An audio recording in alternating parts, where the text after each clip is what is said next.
Welcome to episode 213. Is that right? Yeah, 213. It's up there in the corner. Man, we're getting there. Yep. And we're going to have another one Thursday, talk about the girls regional. So we might get to 219 a little bit earlier. So start lining up the guests. Anyone with a 219 phone number. So we can't have Eric McGill because he's a Chicago number now. So he's not even true 219 region rat. I think he had to turn in his region rat card.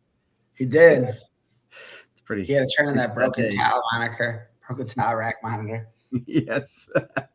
Yeah. So we are on number 213 of the Gorilla Radio podcast, brought to you by Contenders Wrestling Academy. So, yep. Well, so we can get Thomas Eric can be on there. So, man, I think we should do it live from. Bill said we should do it live from the backcourt lounge right by Crown Point High School. We punted on Frickies. I don't know if they have Wi-Fi. You don't know if they have Wi-Fi. Oh, Beaver's here. It was a long time no see. I heard he is wearing a IndianaMat shirt today. At least that's what he told me. I don't know if who knows if those Penn coaches tell the truth or anything. So he wasn't repping it like Connor Maddox was. Nah, man. Get him a sweatshirt, and then next day he's wearing it all day. He probably slept in that thing. Two Buddy and Pals. I'm down with that. What is it? Net Pro Golf. Let's go Net Pro Golf. Yeah. Well, maybe I'll just make the trip to the region for it. Let's see. 708. 708. That's right across. That's right across there. We got it. So that's Illinois region. Yep. That's where we claim. Okay. Yeah. So long weekend of wrestling. Lots of wrestling. Lots of talking. Lots of talking, yes. Lots of nicknames. We try to work some things in there, try to break it up. Yeah, it adds a little bit of spot, the little bit of the inside jokes or the fun things. It's boring just saying names, Tegan Newell, Matt, 4, whatever, and saying that stuff, but adding a little bit of flavor to it's always fun. And people, it's a long 2 days of wrestling, and we were able to add a little bit of fun to the whole weekend. Was a lot of fun. And I have my Bit-O honey. Oh man, where did I put my Bit-O honey at? I think it's downstairs. I tried to eat one, man, but I felt like it almost took a filling out. Didn't want to ruin those nice teeth before the show, did you? No, man, no way. I tried. I did try. They were just like I remembered, right to the trash.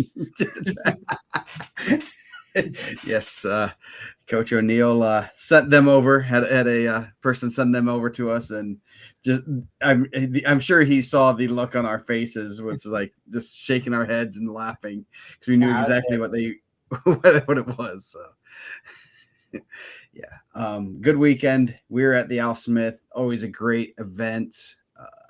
Just such a craziness always happens there. It's that the lore of the 100-year-old gym.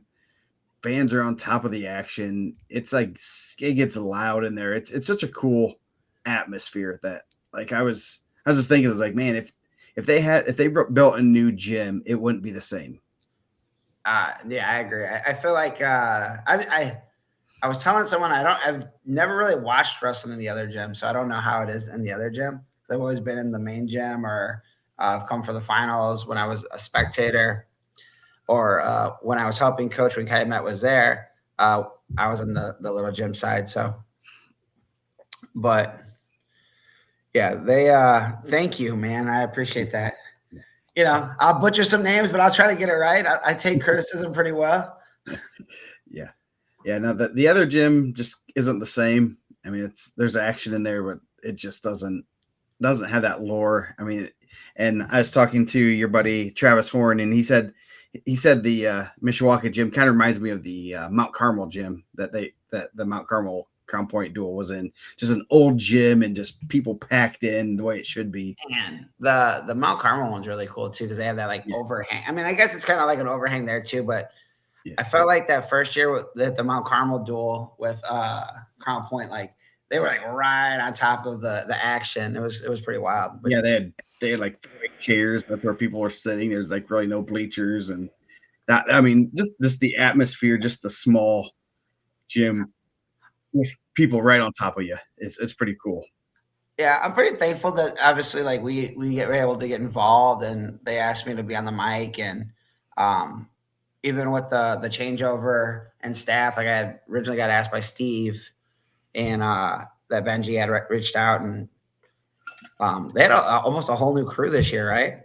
Like new ads, the new coach. Yeah, yeah, a lot of new faces and people that were, I mean, and thankfully we were able to take a little bit off there. I know there's some other people that took some stuff off their plate because that's a lot to run that event and make sure it runs well, and it's not for the week. And especially if you're not a wrestling person, not knowing what to expect with wrestling coaches and wrestling people, but it seemed like everything ran pretty smoothly. I mean, we saw some behind the scenes things that I'm sure they'll tidy up next year and everything. But once things got going, I mean, the events, it started on time, no issues with brackets, anything, things like table help and stuff like that are always, those are always the hardest things to try to find to get as a, when you have 8 mats running, that's a lot of stuff to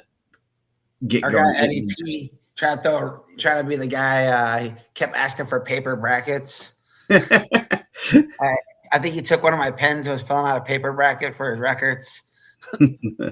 Yeah, he has a filing cabinet probably with all the records. He did get them on day 2, I know. Man, so. I actually went through a couple boxes in the basement. Kim was cleaning the basement out when. Man, that's a good question. Man, I would tell you. All right, I'll explain there's like a garage clicker, and on day 1 I hit it and it worked, and I was like, perfect, man. Like usually someone else does it. Yeah. We don't usually do the anthem both days, but we did, which was, and Al Dover did a great job. But then like the second day I clicked it, didn't go, clicked it again, didn't go, clicked it like 3 times. AD said, we're good. I said, all right. I was like, honestly, like the 4th time I clicked it, I was worried about it like coming down, not going back up. Kind of like your garage door getting stuck like halfway. Yeah. So that,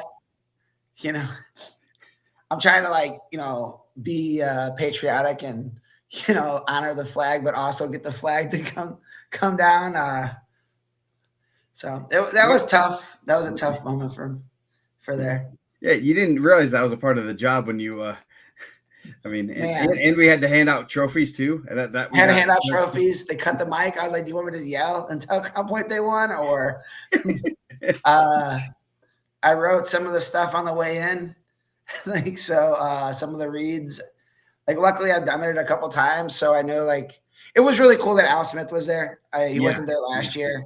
That was pretty cool. And then, like, they didn't have the read, and I think they said Mike Faulkner used to hand out the read, but they've had it a couple times, and man, it's a sheet and a half. And luckily, like I kind of like remembered some of it and was able to throw it together. Mike hates America.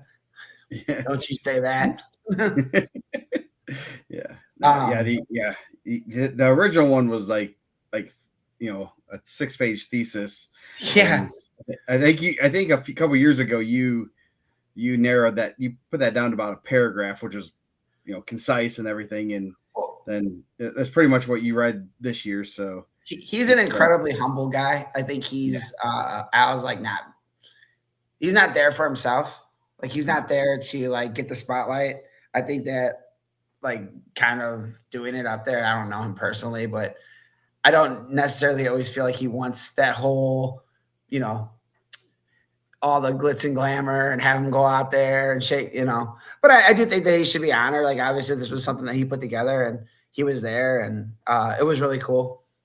Yeah. I mean, obviously, legendary coach, and Tori's fun. I mean, he wasn't there last year. That before that, when he'd go there, he'd be sitting up there, and the best part's hearing him yelling and coaching kids from from afar, and you just can't take that out of him. And I'm sure it was awesome for him to get out and see the event. I mean, he was front row for the finals, and when I saw him in there, I thought that was really cool. And hope he continues to do well and being able to get out and see the sport that he gave so much to. And that's obviously you have a tournament named after you. That's pretty cool. And he loves the sport still, and I'm sure he would love to be in that wrestling room coaching kids to this day.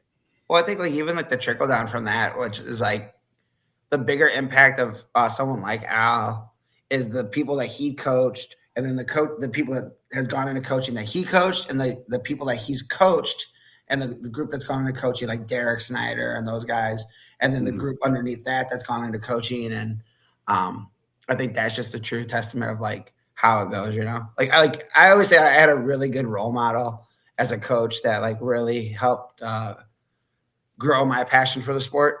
I could only imagine, Yeah. There's a lot of good. I mean, I know Seltzer wrestled there. He's at Cathedral now, and he was pretty excited to see him there. And some of the other coaches, him and Pendowski was there, and that was. Yeah. I'm sure Pendowski hasn't seen him for many years. It's the old Trikoff days. That was cool that he did get up for the anthem, and so I mean, Dover is pretty old too. What do we say, 75? Yeah, 70. Yeah, 74, 75, something like that. Yeah. So. Singer, man. We might have MJ Staples want to sing the anthem in the finals. I told him maybe we could try to get him at semi-state, maybe the regional, maybe give him a little warm up. Yeah. I mean, let's just go call Falcons. We can get him. He can do right before the finals. He said, why are we doing semi-state? Do state. Let's go big or go home. I said, he said he'd sing the finals. I said, well, let's let Al do it. He's done it for like 18 years straight, but yeah, we could pull some strings, maybe get you at the regional, maybe semi-state. Yep. He said he'd do it. So I'm going to talk to Bobby Joe in a couple of days, see if we can get that lined up. I don't know if he can sing or not. He made it sound like he could. Yeah, well, we'll find out at semi-state. I'm sure there was a flag there somewhere, right? Yeah. So, well, they have, flags are on people's shirts and stuff. So it's, Aldover does a great job doing it. I always kind of have a little bit of a chuckle because he was the first Penn state champion. Now he's singing at the Mishawaka tournament. So, and I know the Penn Mishawaka rivalry is pretty strong, but I always laugh at the, it's the first Penn state champion, and now he's singing it at the premier tournament that is held at his arch rival school. So, man, there's definitely something like I don't know how to pace the pause sometimes. Like if you're saying, hey, let's give it up for the refs, and everyone's cheering, you're like, okay, how long do I let this go for before I go to the next one? I'd give a shout out to the custodians. I know we've talked about that a little bit on the show. Like the most thankless job there, man, because you go to those bathrooms and I don't envy their career choice right now. They could definitely upgrade their sinks and stuff. The one bathroom, the sink was like a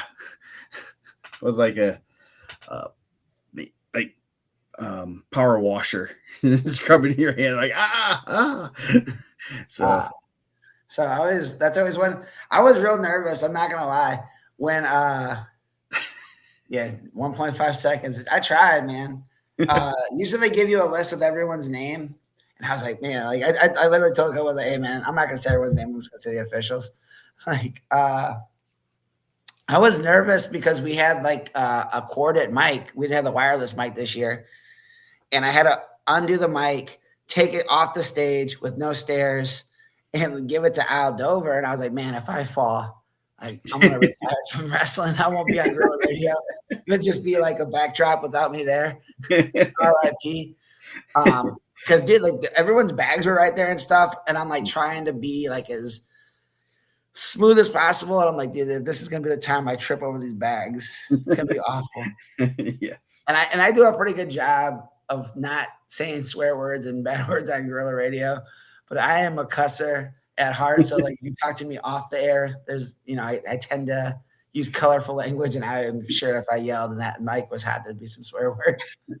So you're taller in person and you cuss more in person. Oh man, I don't know which one's a bigger surprise. But yeah, I think it's a really cool thing that they let us.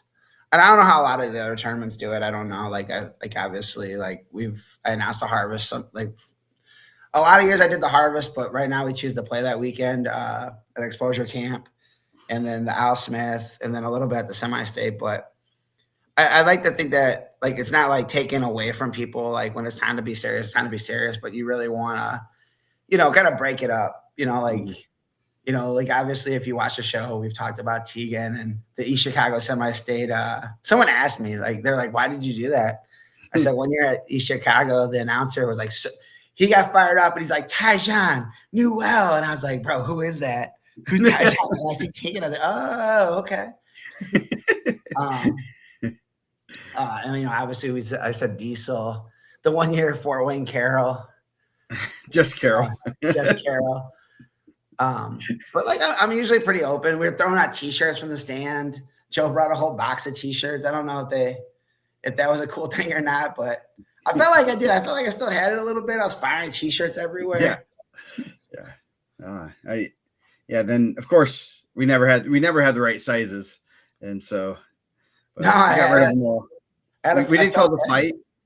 I don't know if they were White Necks kids or something. They were hanging around him, I think. There were two kids about the same size. I told my daughter, there's a kid's large. I said, go give it to one of those kids.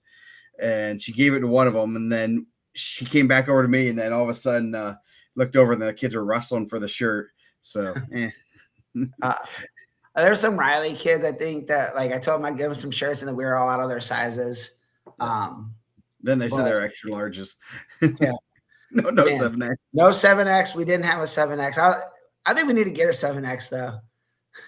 I think I have some 4, but so if we get 2 4s, that'll be just sew them together, right? And then is that how it works? I don't know. Yeah, I think, but I mean, it goes pretty well. Joe brought some cool hardware. I thought that was really cool. Yeah. The way they do their outstanding wrestler is the wrestler with the champion with the most falls in the least amount of time. And going into the finals, Hardle Road was in the lead. So if he would have won with a fall, he would have won it. So I text Bailey. I was like, hey, like, don't leave. I think I can give it up to the crow's nest. If we get him a 7X compression shirt, man, let's do it. He has to wear it, though. Compression, jeez. But I just think it's like one of those things. Like it was a cool event. I thought those guys did a really good job, especially being the first time for a lot of them. Mm-hmm. They controlled the floor really well. I know that there was some parents weren't as happy. I know like there's like generally like there's a little bit more freedom. Those guys were like, that's the one thing they were like, we are not having that.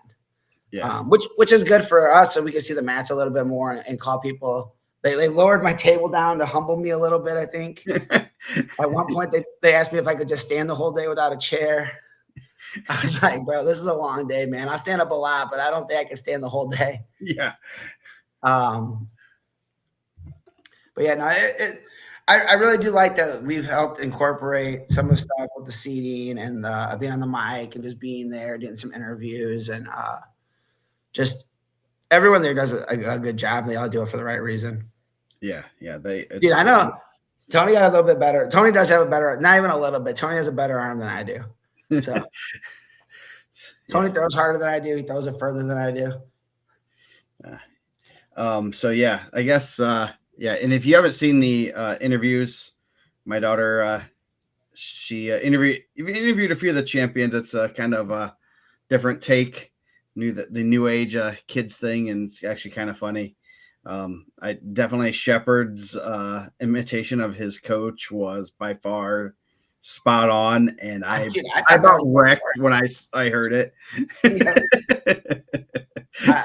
That was a pretty good Brandon Lorick, I'm not gonna lie. Yeah. I just want to know, did he have like did Lorik see it? And number two, how many sprints did he have to do after practice because of that? We were talking about also Aiden Carver ended up getting the OW. Yeah, he got the most falls in the least amount of time. Really good showing for Carver. I think that we were able to. We kind of talked about it when we were doing the seeding. Was like, I think this should be 1 and 2. Like we both agreed. It was like, if anyone objects it, I want to hear them say it on camera before like we go any further, because I think this is going to be 1 and 2, and Stanton and Carver were in the finals, and then third was the freshman also. So at 120. Yeah. So do you want to go? We can go over the brackets. I have the quarterfinals on, which has the rankings and everything. I mean, the rankings held up pretty well. Yeah, and like we were talking beforehand, there were some seeding upsets, but a lot of the time when there were seeding upsets, it was a ranking held up more than the seeds did. So kind of shows Mike knows a little bit about wrestling, and and honestly, the rankings take into account a lot more than just in season or last year's state series stuff. So yeah. Well, a lot of these guys see each other in a lot of different events, and but no, they held up well. I think 106 was a really good weight. All ranked guys in the top 8. Luke Kennison, I thought looked really Louis. He prefers to be called Louis. I think I even hit with a Luke Kennison in the finals. It was the second one out the gate. I asked him, and then I went Lou anyways. I don't know why I did that. Yeah. But Louis Kennison takes Maddox like his back right off the bat. Like I was like, oh, and then and Maddox has been phenomenal the whole year. And I do have a rant tonight. I have like a thing that I feel like I'm gonna petition. I don't know how to get rules changed, but I have a rule change I want to suggest. Okay. Louis looked good. This is the first time I've really seen him, back-to-back matches and stuff. And he didn't back down from Maddox, went after him. Maddox is really good. Okay. Yeah. I think we've established that. Yeah. But yeah, this is a good match and pretty good to see. I think Louis is starting to kind of get his wheels underneath him. He wrestled 13 earlier in the season, and he's, might see that match under the lights. That was another one that was seeding wise. Put Louis over 2 state qualifiers. Got no pushback. Thankfully we didn't get any pushback, but it was also one of those good. I think the coaches. That was one that's kind of one of those. I knew I was kind of gonna push it a little bit, but like you said, if you have questions, if you want to say it, then let's go out there and say what you need. But he proved it. He's good. 113 bracket buster Braden Head to the finals. He had a good tournament there last year, came back and had another good tournament, beat some pretty good guys. That went over Cruz in the semis was a really good match. And obviously he beat Westfall. Those are 2 medals. I always say and I'm not saying I'm the biggest Braden Head fan. He was ranked 16. But I usually feel like I'm higher on Braden Head than a lot of other people. I think, but I've seen him at Al Smith last year when he ran it to 4th place, and I seen him this year when he ran it to 2nd place.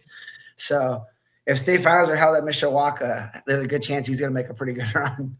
So hopefully he keeps it going. He got a great partner in the room, probably a couple of great partners. Westfield's pretty good down low, but Daniel Brown is really good. I thought Head kind of took him down early also, kept his composure. I know St. Laurent had, I believe, beat him last year at Team State. So I think that's been a back and forth match. He beat him Friday night in a pretty tight match. So Brown looked really good. Yeah. Only one unranked wrestler there. He had been in the rankings a little bit, Ramon Marquez. Yeah. So Jackson Jean looked really good too. What did Jackson Jean end up 4th? St. Laurent 3rd, Jackson Jean 4th. Jean was, where did we go? There we go. Jean was 4th. So yeah, he had a 9 seed. So yeah, he came. Yeah, he did. He had a good tournament. 113 was loaded from top to bottom.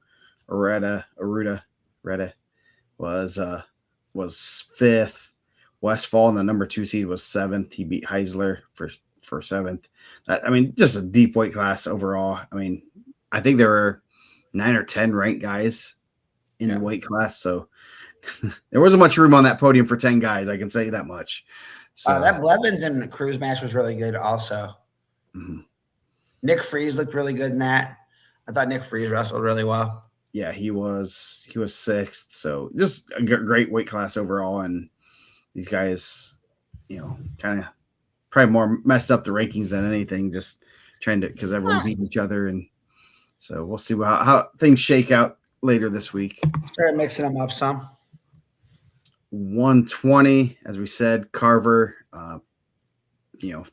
pins in the quarters, semis, and finally get through the second period. Did he get the second period at all? No. Nah, so he's a salary guy. Yep. He's the cradle he locked up because he got taken down early in the finals too. In a minute 30, I think he was taken down and then locked up a cradle and then kind of readjusted it and was like, no, I'm just gonna go ahead and end this now. And Stanton looked really good too. Yeah, that was a tight. You could tell after he got tightened up. I don't know if he had a ratchet or what, but that thing looked tight. I'm like, ooh, that. And I looked at the clock and go, that's a long time to fight in that kind of cradle. And I talked to Bailey a little bit. I was really impressed with how he looked, and he was like just kind of saying how he's getting adjusted to the weight. Like obviously he won IHPO at 109. He beat Maddox there. Mm-hmm. Now you're going up to 120, probably more of a walking around weight. I don't know if he's pulling any weight there, but he wrestled 13 at Super 32. So definitely it's a little bit of adjustment, but I think he's figuring it out. Yeah. Yeah, Stanton had a 2-pin or tech fall, 2 pins, and a major in the semis. So he's pretty good. He's real good. Pretty impressed seeing him. Obviously he was at IPO, but I don't see much wrestling there.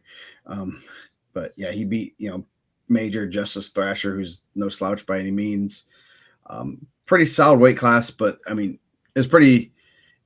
Like you said earlier, we, looking at over as like. I think those freshmen are a little bit better, and it makes a tournament look better when you seed it, at least try to seed it correctly based on what's going on. And all those guys were, pretty good.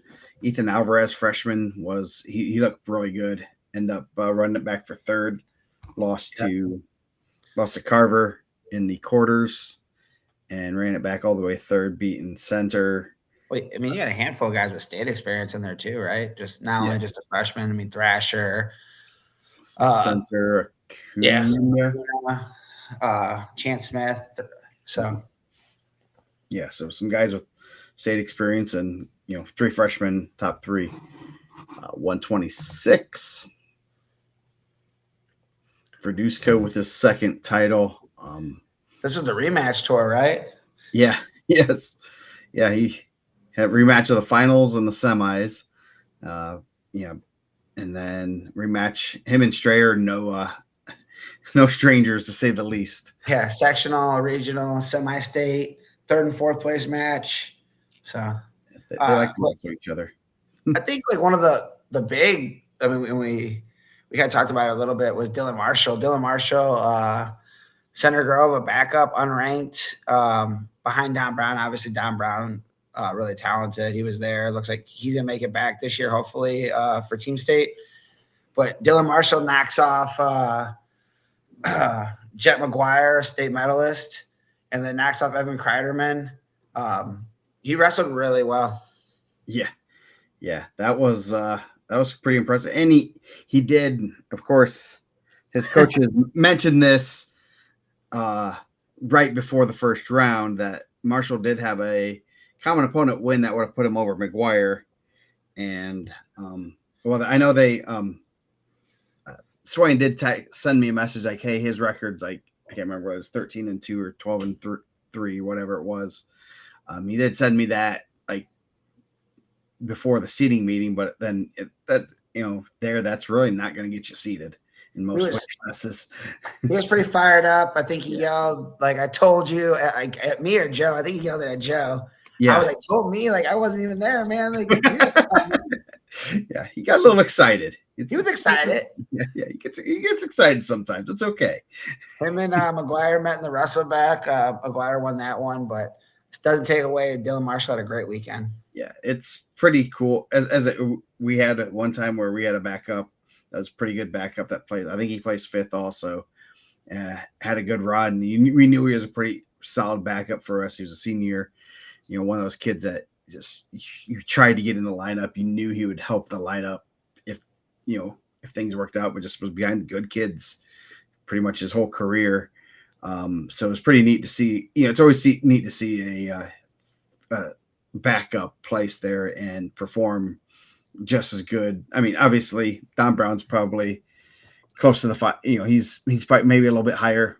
He's as good as any of those guys in the top five. I mean, he could beat any of those guys, but at the same time, he's, you're placing top five there. That's pretty good in a deep weight class.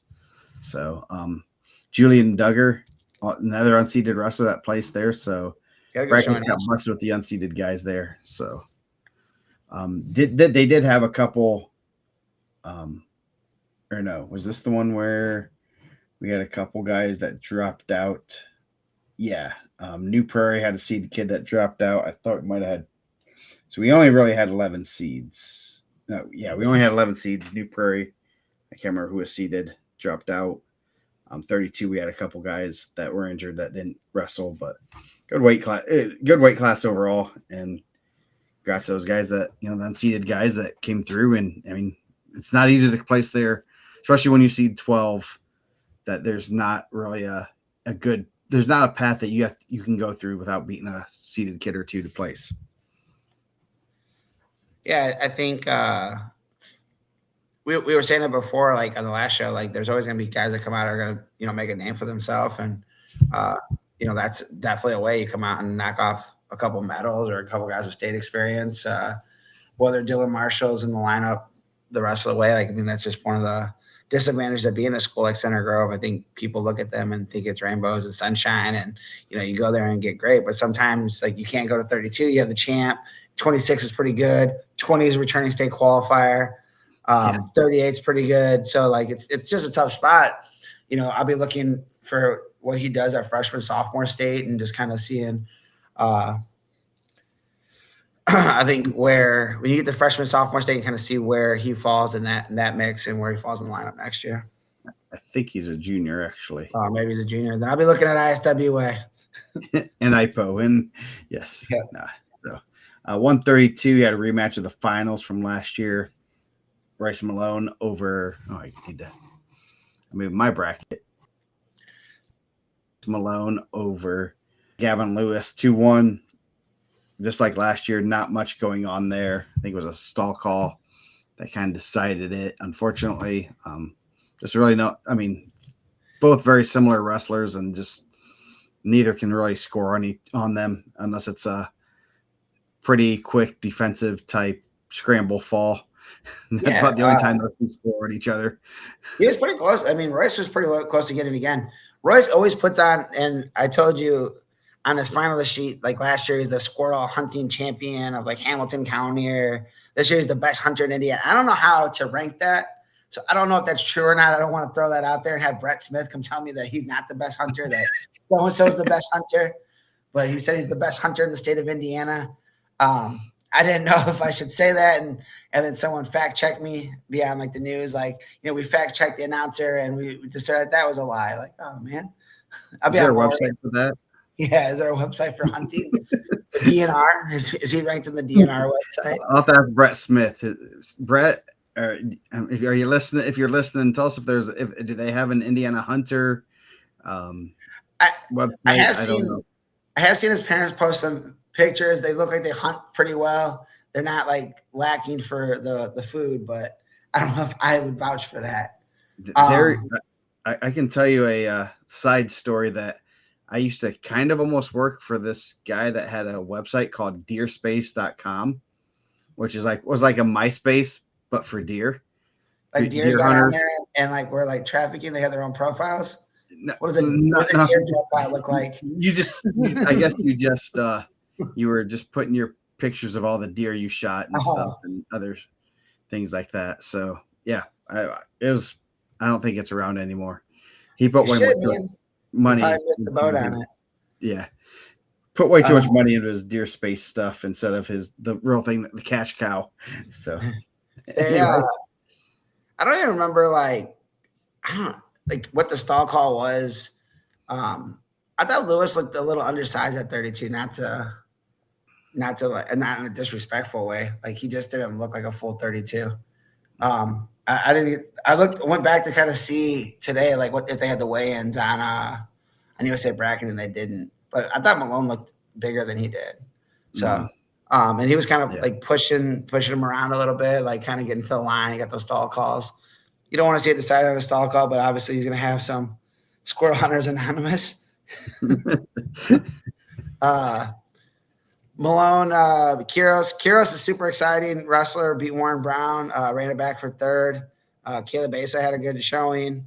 We'll see Malone and Lewis, I'm sure, again this weekend coming up. Last year, Lewis had two Ultimate titles, was going for his third. There's only been a couple 4-timers, and Malone kind of broke that up. Yeah, that's not an easy path. Good weight class. Obviously, had a tiebreaker win over Dylan Wills in the quarters, so not an easy path for Lewis than 5-2 over Kiros. They said Max Kleberg, Josh Book. I should have had a Josh Book. Yeah. Probably hunts with just his hands and teeth. He's built different. Yeah. That's what we're going to do. Like on the off season, we need to find out who's the best hunting guy. We'll do a Survivor-esque show. Yes. Take one. You get to take 2 tools, and who comes away with the most animals, I guess. Yeah. Kiros over Caleb Asa for third, 13-7. Warren Brown the third was fifth. Isaiah Bikama was fifth or sixth. So good weight class overall. We had to get that one right. I was told several times how to say it. By the end of the term, I think I was getting it right. Yes. I think, Bikama. They were right behind us. They got some T-shirts out of it. It's all right. Yeah. So 138, Evan Stanley over Hunter Douglas. Stanley's pretty good. Douglas, Homestead's first year there, they get a finalist. So not bad. Yeah. And, this isn't like the level of the tournament is so much greater than it was, 10, 15 years ago. So getting a finalist is it's not an easy thing, period, let alone, your first year. So good showing for Homestead overall too, with not just him. So yeah, man, Bowie he has the wildest matches. I don't think it'd be good for him or his coaches to have matches in Mishawaka all the time, but they're must-see TV because there's always crazy stuff going on there. Man, who did he beat in the finals last year? He beat LT in the quarters, right? Yeah. And then in the finals, he would have had, I will bring it up here in just 2 seconds. What's Center Grove kid? It was Eddie Goss. Yeah, Eddie Goss. He's had some really back-to-back. I was trying to get him a T-shirt. He had some exciting matches. That Vargo match was really good. Exciting. Had everyone on the edge of their seat. There was a lot of energy there in the crowd. I mean, obviously we were right by Penn, so at one point, like the mats are pretty close to the bleachers. Vargo got ran out of bounds, got ran to the bleachers a little bit, so there was some downtime. And then he ends up winning in ultimate tiebreakers there. Just a really good match, exciting. And then the match with Douglas was really exciting too. Both of them took some injury time, and I think they both got booed. For taking injury time. I don't know how. It's hard for me to sit up there and be like, he's not hurt. I'm gonna boo. But man, there was definitely some emotion going on. Yes, there was, and kind of just the wildness of the Al Smith, and especially the first day that quarterfinal round and that blood round. That's intense. Those 2 rounds back to back are just those will take a lot out of you as a coach. Jeremy's right. There was a lot of wild calls. He said question. I'm gonna say wild. I thought there was a cutback, and that was the match. I thought that there was a cutback that got missed. Yeah, right at the end of regulation, or right like at the beginning of overtime. Like I'm only an amateur official. Like I am sure it's on video somewhere, but I'm pretty positive that was an illegal cutback. A poorly executed illegal cutback. Which as the head of the NFHS did say one time in response to a poorly executed cutback attempt. Not that it was an intentional something to hurt somebody, but I mean, just by the rule. Yeah. Just a crazy match. Stanley runs it to the finals, tech fall, dominate it.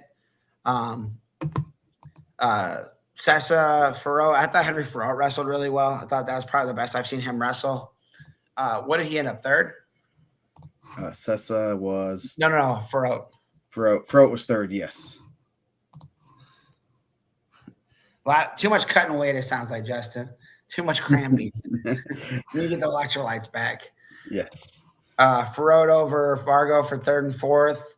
Vargo over Sessa in the quarters there. Bowie lost to Farrell, I believe, right? Yeah. 2-1. Another tight one. So yeah, Bowie likes to go to overtime. He's not one to. He definitely is an hourly guy. He had a 16-13 match with Abraham O'Neal. That was a good match too. That was right after the Biddle Honeys. Yeah, I mean, maybe that was what he had before the match. That was a good match too, where they were going back and forth, and O'Neal got a little chippy at the end too. O'Neal was on a leg right as time expired, so he almost got an overtime one there also. But I mean, like as a fan, like I don't care either way. Like I thought it was I do like Evan. Evan's a nice kid. He lives in my community. So I was happy Evan won, but and I like Sonny. I actually like those guys, but to say I don't care. But Donald Bowie puts on a show, man. Warren Central does bring some guys, and they get some booze in that gym. You think that's an everywhere thing? I don't see enough Warren Central to know if they get booze everywhere. Nah, I don't know. I mean, I don't see enough of them either. But I mean, it's just, I think it's more just the tournament, the intensity of the tournament. They're in, if you're in a wild match, it gets loud really quickly, and it doesn't take a lot of 1,000 fans to get pretty loud, and especially some of the schools that are right there. I mean, Penn, Mishawaka, New Prairie, Center Grove had a big crowd. Crown Point has a big crowd. You have some of those teams bring a good crowd, and even I think a lot of teams really bring good crowds. So you start getting on their sides, and like the Homestead Garrett fans are probably going to be more on their side, more on Homestead side, so they're going to kind of help out their Fort Wayne brethren. Have you ever booed a kid from the bleachers? No, not that I did on purpose. Not that I didn't think back afterward. I probably shouldn't have done that. You're in the moment. I probably group thing type thing. It's like everyone's booing. What were you booing? I would say 100% honesty. I've never booed any from the head table, but I've booed some people from the stands. I don't think I've ever cussed at a kid. You ever cussed at a kid, openly swear at a kid? And even as a coach, I don't think I've ever sweared at anyone on the field. But I don't think I've ever cussed at someone even as a professional. I never cussed at anyone. Nah, not really. There's some times when a kid needs some words of encouragement, and they got that afterward. But that was only a few times. So your own kid. Cussed. Yeah. Not an opponent kid. Not an opponent. We've had that. Yeah, the car ride home is never the most fun. But I'm guilty of that. But it was definitely some interesting things. But that was an exciting weight class. Yes. Thanks to Donald Bowie. I mean, Evan Stanley put on a show. I don't want to minimize Evan Stanley's contribution to the weight class too. Yes. 144, Peyton Hornsby dominated. My brother just reminded me I did cuss at someone on the mat one time. It was, and it's funny because I was young. I was a young, reckless individual, and it was the professor, Mike Morgan, I believe. That you cussed at? It was. Oh, like I think Tony was more cussing than I was, but we were definitely heated. So, like you were wrestling Morgan? Nope. We were in the corner for one of our friends. Oh, okay. Yeah, I found a video of. See what I tell the story. I told Mike last year when we were in a cab and we were already leaving one bar going to another. He had came up he had come up from Lawrence Central a couple times to wrestle in the region, and he was wrestling one of our guys, one of our boys, and this kid was just firing off shots. And I think I'm like the 8th, maybe 9th shot. I was like, bro, that's 9 shots in a row. You're not gonna call a stall. And I think Morgan had like a dump to his back or something. And he looked right at us and there's one. And I think we said some swear words. That was a little more reckless black oak in us. My brother also agreed he was stalling. he just confirmed it. Nice. Yeah. Here comes the professor. He's probably gonna say something. He knows. We already talked about it. He's probably gonna confirm. Hey, I was 1 for 1. What was your guy? He did. He dumped him dead to his back. He was coming off like a 4th place medal that year too. Yeah, I was watching a video. I had a video of one of my wrestlers wrestling someone, and I don't know how I showed him or something, or something came up that he was coaching that kid. I'm like, I have this video, and I went to the video, and there he is coaching. We were both pretty young. I mean, this was 2008, 2009, and coaching against. Of course, I won. I mean, I did defeat the professor. So, but back to 144. Peyton Hornsby, pretty dominating. A few little upsets here in this bracket.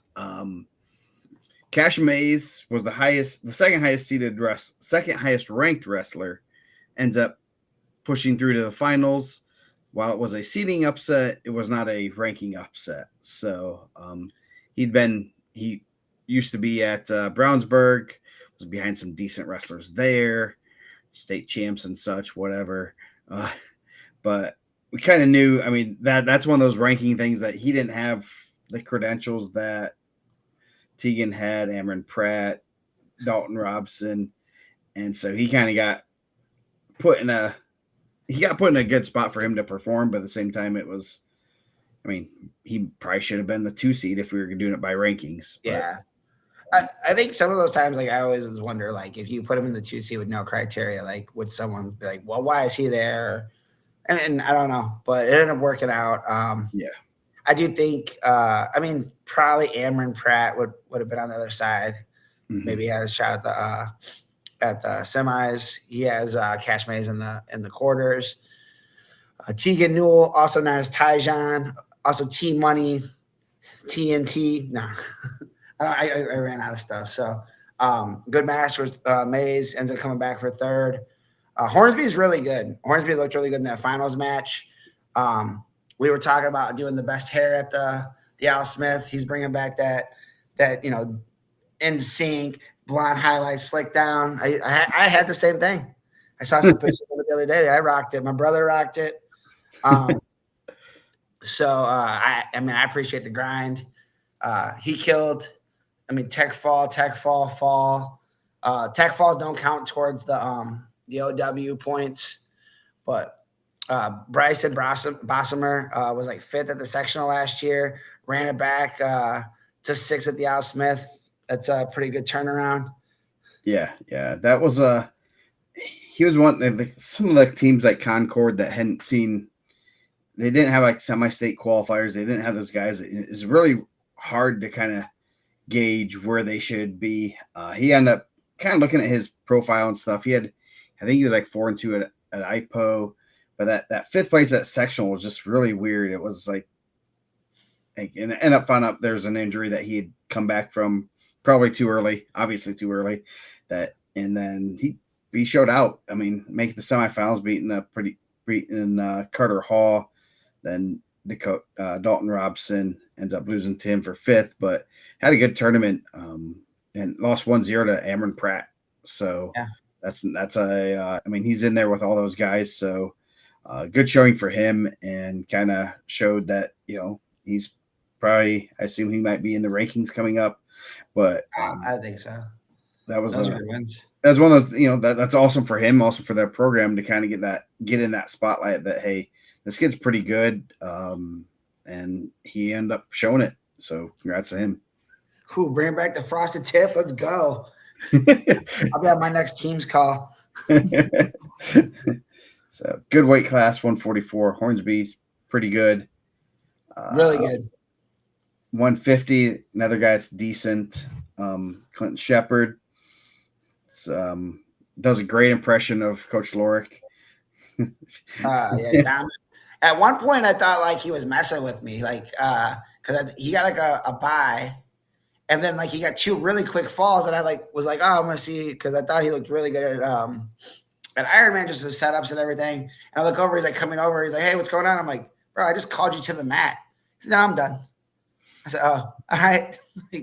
So super nice kid, ridiculously nice, a great ambassador for the sport. Great. I think for like kids, like just how you carry yourself, I think that's a big thing. I always thought that was one of the things with like Mendez when he was going through. Like I thought he carried himself like a champion, and I think Clinton does the same thing. Yeah, he dominated. Joe Pond, freshman, making the finals at 150. That's pretty impressive. You changed your bracket on the page? Did I what? It just says 144.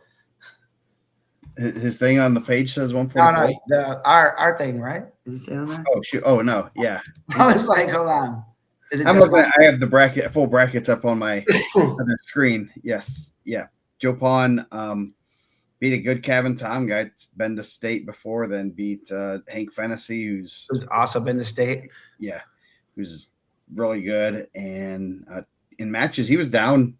And I think both of those matches came back. Just has a great, good motor. Definitely one to keep an eye out on. I mean, he's only a freshman. He's having that kind of success at 150. He's going to be one to watch the next few years.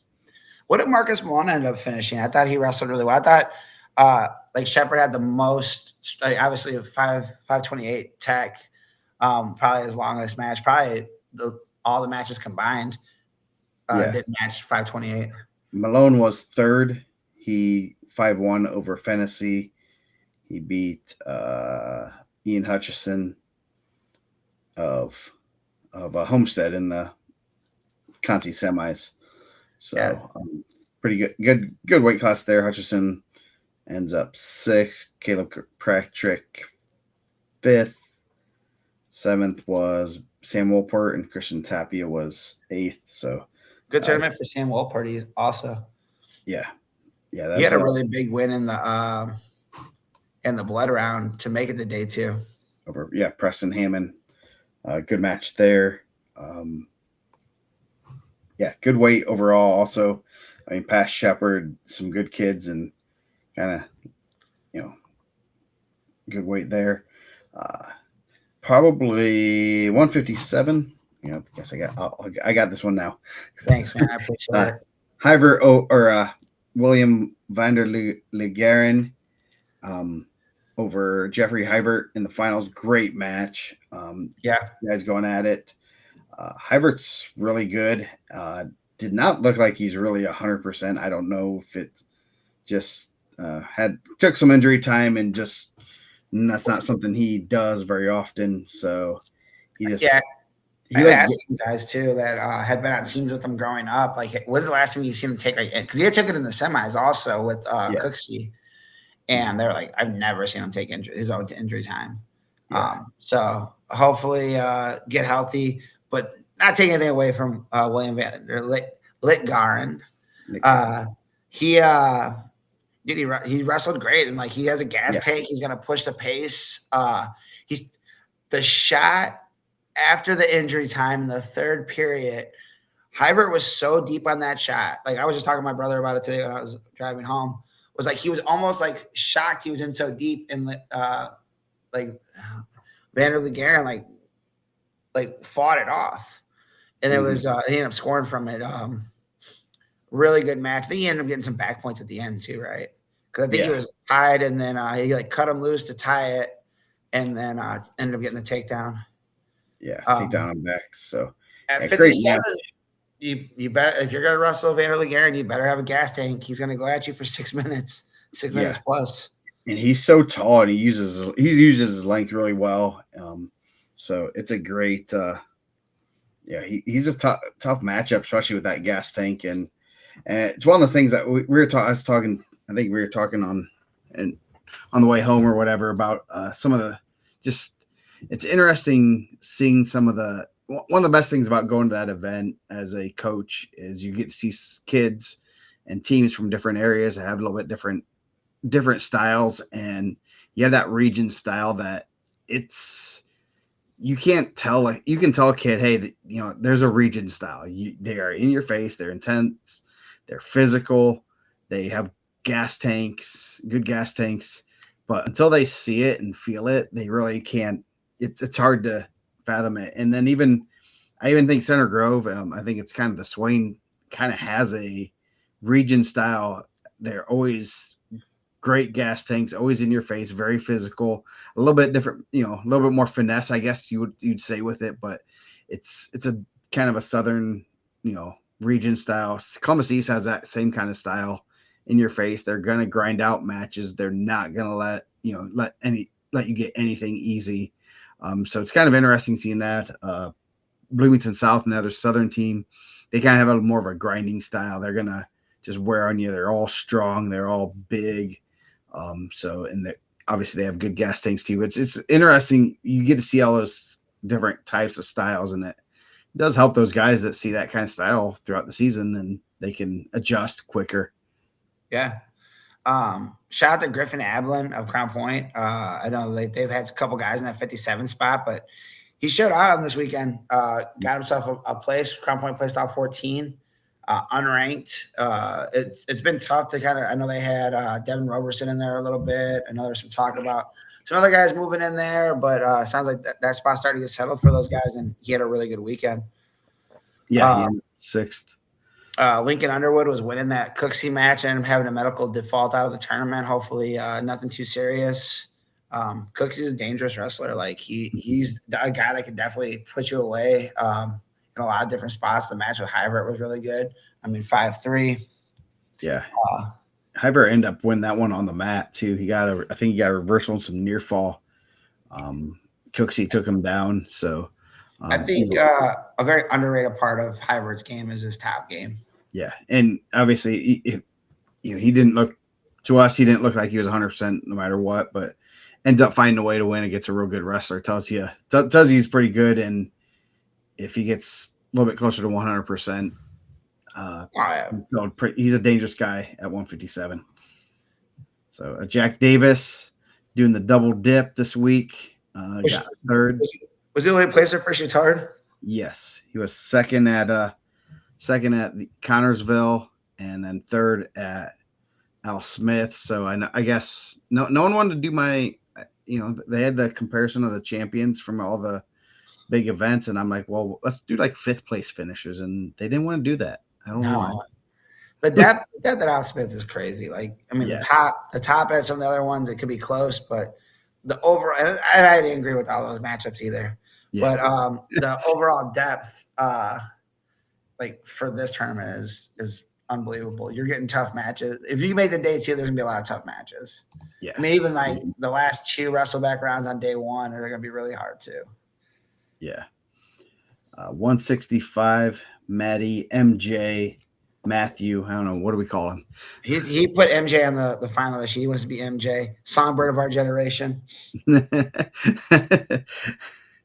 Voice kind of like a combination of Fergie and Jesus. That's what I haven't heard it. I don't know, but we're gonna find out. I'm gonna make it happen.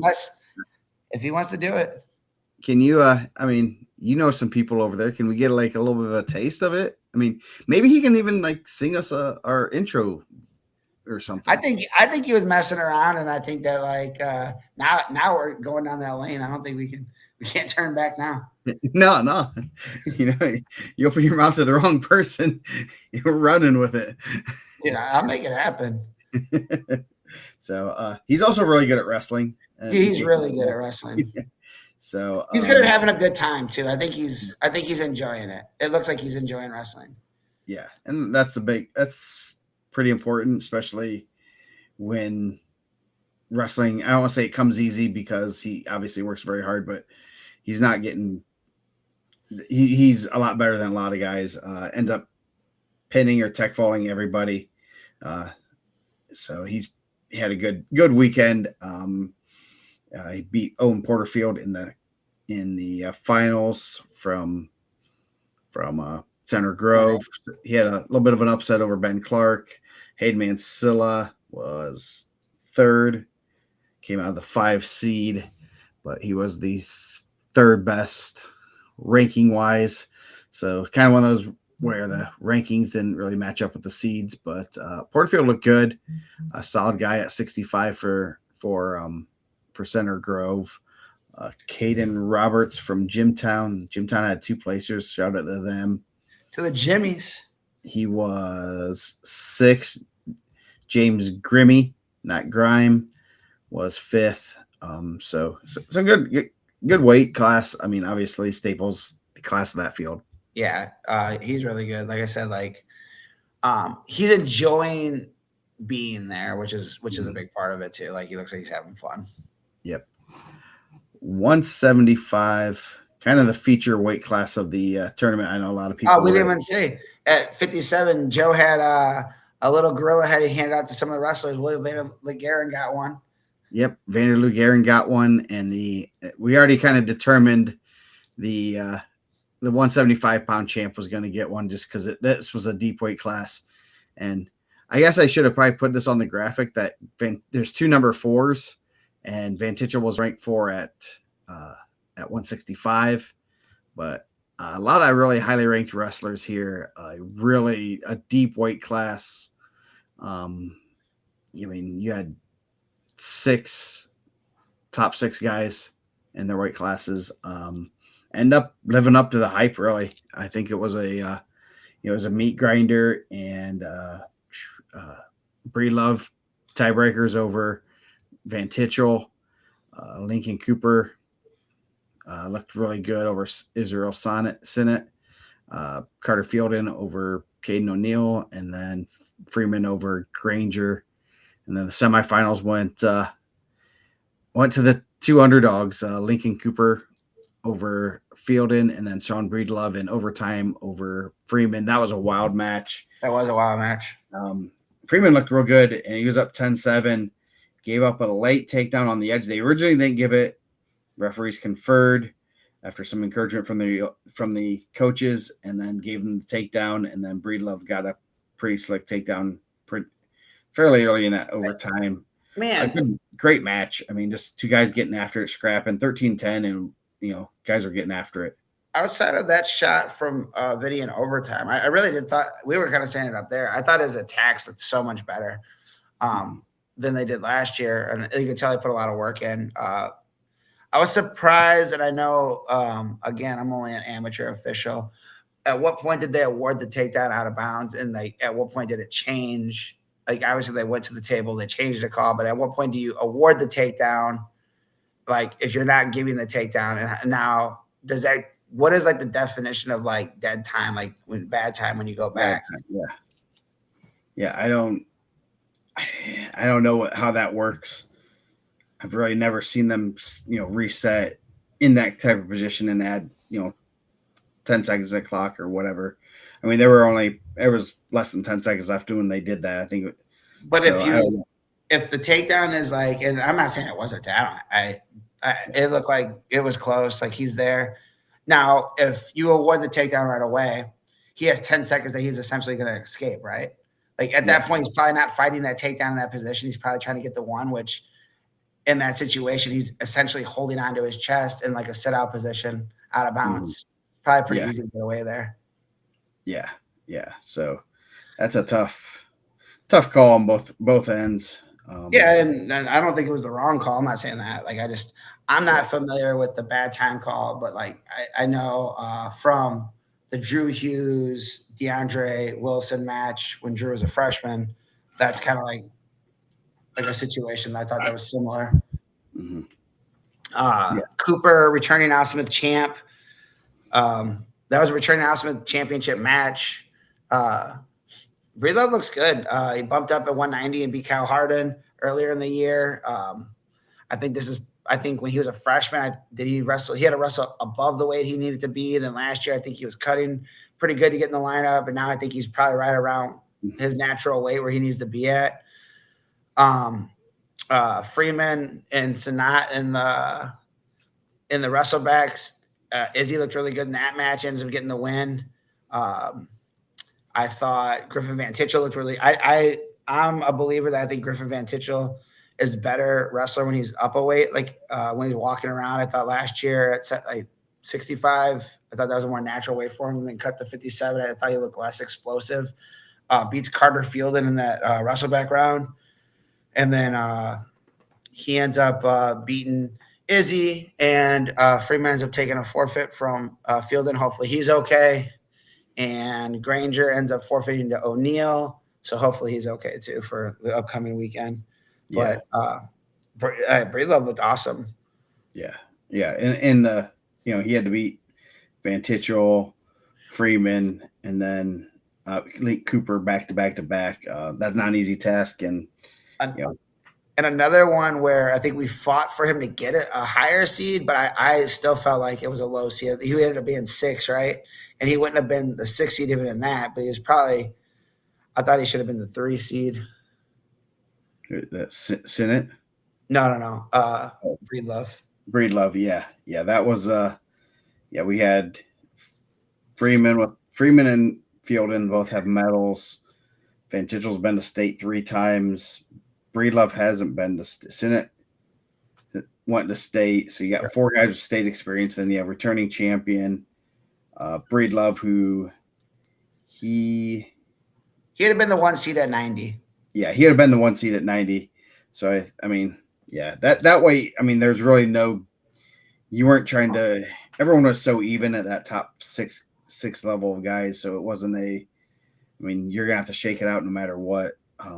There wasn't like an MJ Staples or a Clinton Shepard there that you wanted to get away from. You're gonna have to beat those. You're gonna have to make a run to win it anyway. So that one ended up being a great weight class and kind of lived up to the hype. So, it's going to be interesting to see how this shakes out. I think this is going to be one of the more interesting weight classes at state. Because you could run this bracket back again and the top 6 are going to be jumbled up totally different. Rex trying to ask them hard-hitting questions. I don't think we need to go into that. Like, I think there's some nonsense going on either way, but doesn't really need. I don't think we need to touch on it. No. I think everyone has an opinion of what happened. So, 190. Kyle, not Kenny Harden, with his pretty positive. It's his first championship. He's a 4-time medalist at the Al Smith, 3-time state medalist at 170 and above. Pretty darn good career so far, with 1 year left, with one more crack at a state title. Ends up being pretty dominant. 3 tech falls, 5-1 over Alex Tatum, and then major decision over his returning placer Xavier Palacios. Really impressive in the finals for him. Yeah, he looks really good. I think people forget that he was the Newcastle semi-state champ last year. Yeah, over Mikey White. I didn't know everyone's locking that up as a number 1, but he's number 1 in the country right now. But I do believe I think Kyle's had the better of those matches. Really good match. He looked really good in the finals. I think Belmont was looking to get a champ. I know they said it's been a while since they've had a champ there. And I know they've been there for a while. But Palacios had a really good run. win over McMahon, who's really tough. I thought Alec Tatum wrestled really well. The win over Retzloff was crazy because he lost him at the Harvest, and then they wrestled that duel like a couple days ago, and it was a really good match. And Retzloff took that one, and then Tatum ends up getting the major. And then did he default to Retzloff in the third and fourth place match? No. Tatum defaulted for third to McMahon. To McMahon, okay. Yeah. And then McMahon, obviously he had a great run. Another placer for a Crown Point at 190 for Calvin Stewart. Yeah. Stewart came in what 4-4 or 3 something like that. End up having a win over somebody and ends up getting a seed at the 8th seed there. Colin McMahon runs it back for third. Tatum 4th. Retzloff was 5th, and Tiez Herrera, that was his name is. Yeah. Shout out to him too. Real tough sophomore for Portage. Yeah, he looked pretty solid. Saw one of his consolation matches, and you were telling me about him. And I mean, if he sophomore at 190, that's a deep weight class overall. Just a lot of seniors, a lot of guys that have some state or just a little bit past, right before state type experience, and placing 6th there is not an easy task. So that's going to be interesting to see how that goes. So yeah, good weight class. I was really impressed with Harden. I'll say that especially because he's committed to play football. And it's one of those things. This is his swan song in wrestling. He's put a ton of time into wrestling. Has had a lot of success in the sport. And it's one of those things you never know exactly how they're going to approach their senior season, knowing that I'm going on to bigger things. I'm going on to something different, and you never know if they're going to be fully invested or if they're just kind of go through the motion. Doesn't look like he's going through the motions. Looks like he wants a state title, so that's going to be pretty cool. And McMahon Harden tomorrow. So. Yeah.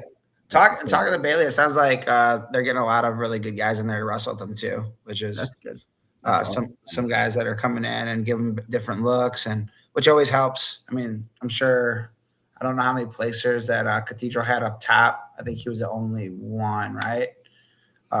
Grimmy might have been the next closest, but with the tradition rich of like Cathedral and the guys that they've had there and some of the coaches that they have in that room, I'm sure it helps getting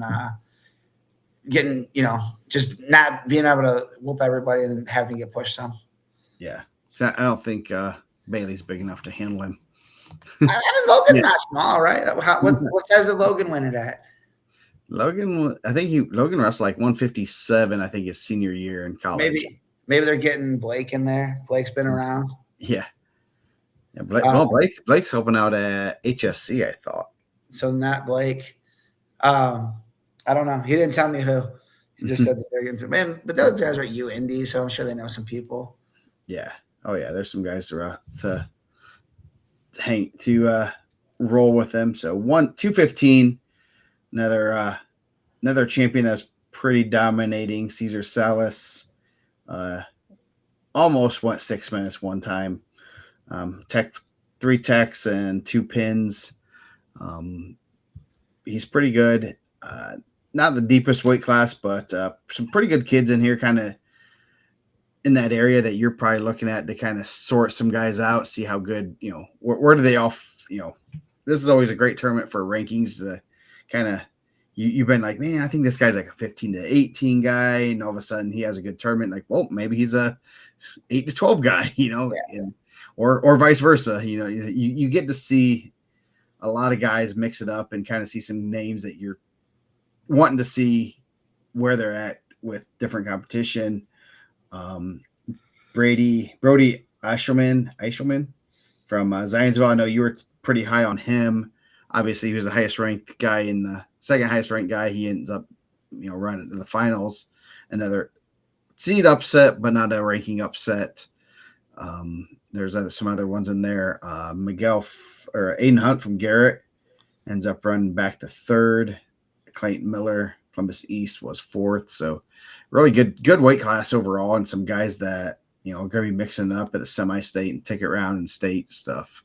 Yeah, I mean this one not as like region dominant. I think Salas is Pretty high up on the region list, like for semi-state for East Chicago. I mean, Clayton Miller's, Evansville, Miguel Flores, Evansville, Mason Grubb, Evansville, Ashelman's Newcastle. I mean, Landon Reynolds is East Chicago. Homestead obviously goes out to Fort Wayne, John Bear, and then Wild West East, Fort Wayne. So Derek Morrison, but yeah, Salas looks really good. Yeah, yeah, good It's weight always class. it's always like one of those things when you walk away from the tournament to be like, oh man, like who's like anyone walk away and you're like that guy's a lock. And sometimes you walk away, I'm like, there's not as many locks as you thought, but Caesar looks like he's doing work and he could probably possibly be in that like lock conversation. Yeah, definitely. I always like that, the confidence picks on, you pick your champion and your confidence picks in them. And, he might be one of those sneaky ones you put number one if you want to win. If you're going to take that gamble and try to win it, Yeah. Others will probably put him 5 or 6 on that lock list, or might not even pick him to win. So, another one pretty good weight class. Cameron Hazlett over James Hurlroad in the finals, 1/3. Good weight class. Good to see some guys in there duking it out. Just a good weight class, top to bottom, of some solid kids here. Hurlroad over Diesel, battle for DeKalb County supremacy in the semis. Hazlett over Brooks, a Crown Point regional matchup, or sectional and regional. So that was a 4-2 match. And then Hurlroad's also a regional guy there too. So that regional is going to be decent. I don't think you want to draw that one, which you don't have much of a choice. Yeah, it's a tough regional.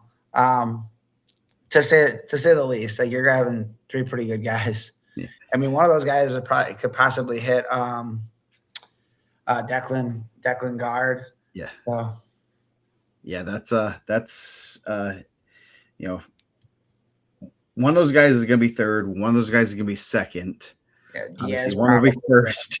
So Guard wins regional. He has a 1 in 2 chance of hitting those guys. Well, Diaz is going to have a shot to hit one of those guys also. 2 or 3 shot of hitting those guys, and that's not going to be a good matchup for anybody. I mean, you could have. I mean, Hurlroad's semifinalist. Guard was a semifinalist. 2 semifinalists meeting in the ticket round. Yeah.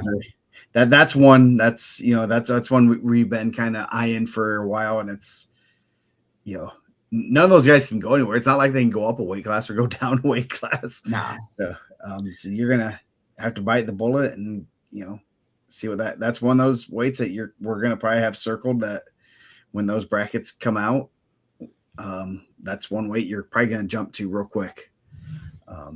So Tony Brooks run it back for third over Diesel.